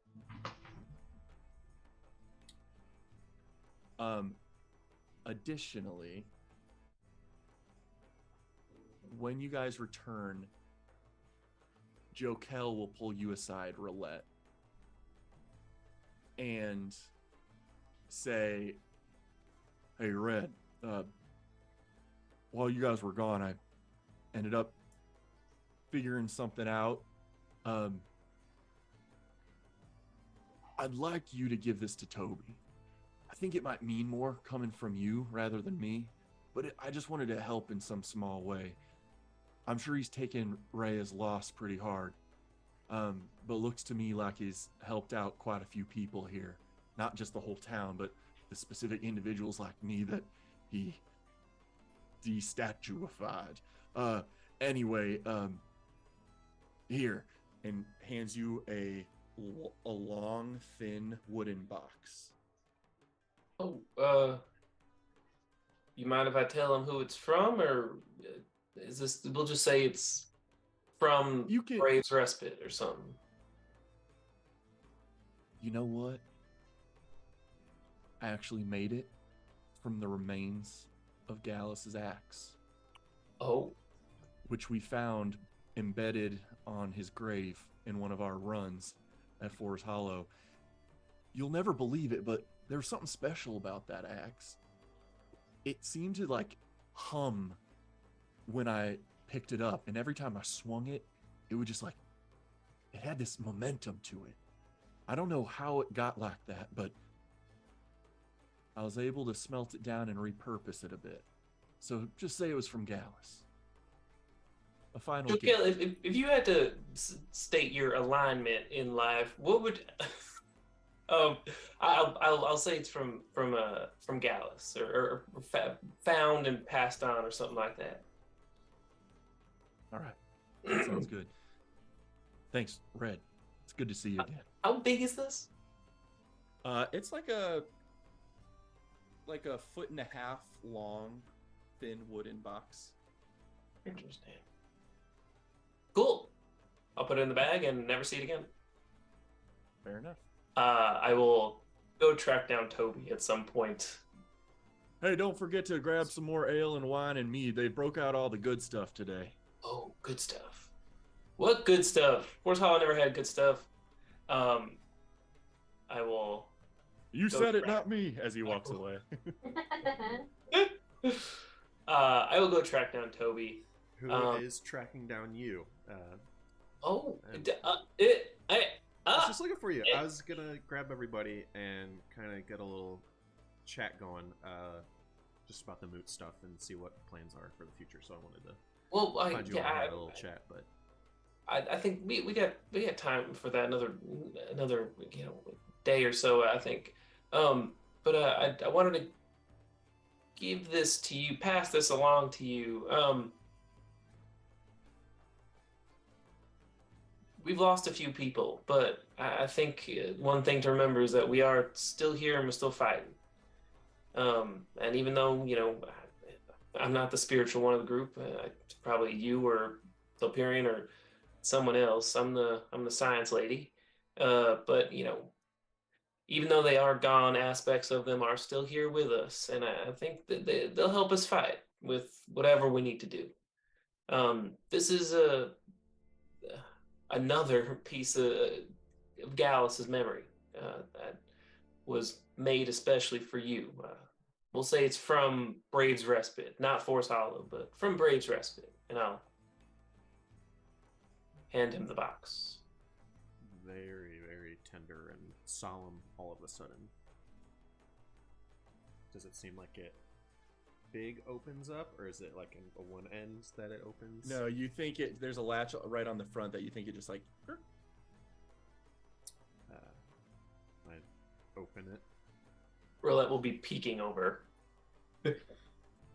Set upon very simple bedding of like pressed down hay is a thin metal arrow that seems to be cast from like a copper material, what Gallus's axe was made from, and more noticeably, the head of this arrow is not crafted into a typical prism-like point, but rather a curvature honed at the edge that looks like the head of an axe at the point, and you can add the axe head arrow to your inventory. Neat. That is honestly beautiful.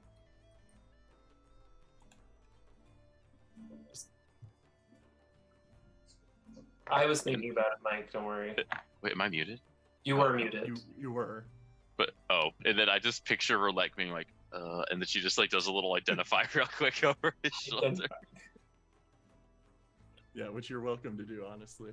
But yeah, the axe head arrow, magical arrow in nature, and without getting into the specifics, carries unique momentum with it magically. Okay, I'm gonna look it up. I will sit with Toby for 10 minutes You're and look up welcome to. what this is. Steve heard the word momentum and he couldn't help himself. I did.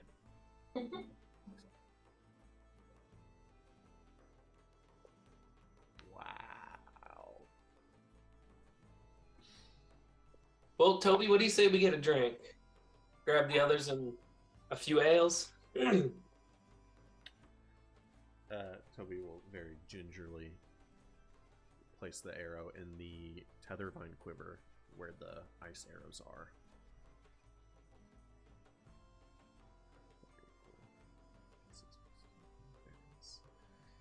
Yes, absolutely. Gosh, this place is surely not. It will go drink and have fun with the rest of the people. Okay. Intending to have a party discussion maybe when we pick up next time of what next steps are for you guys? Okay.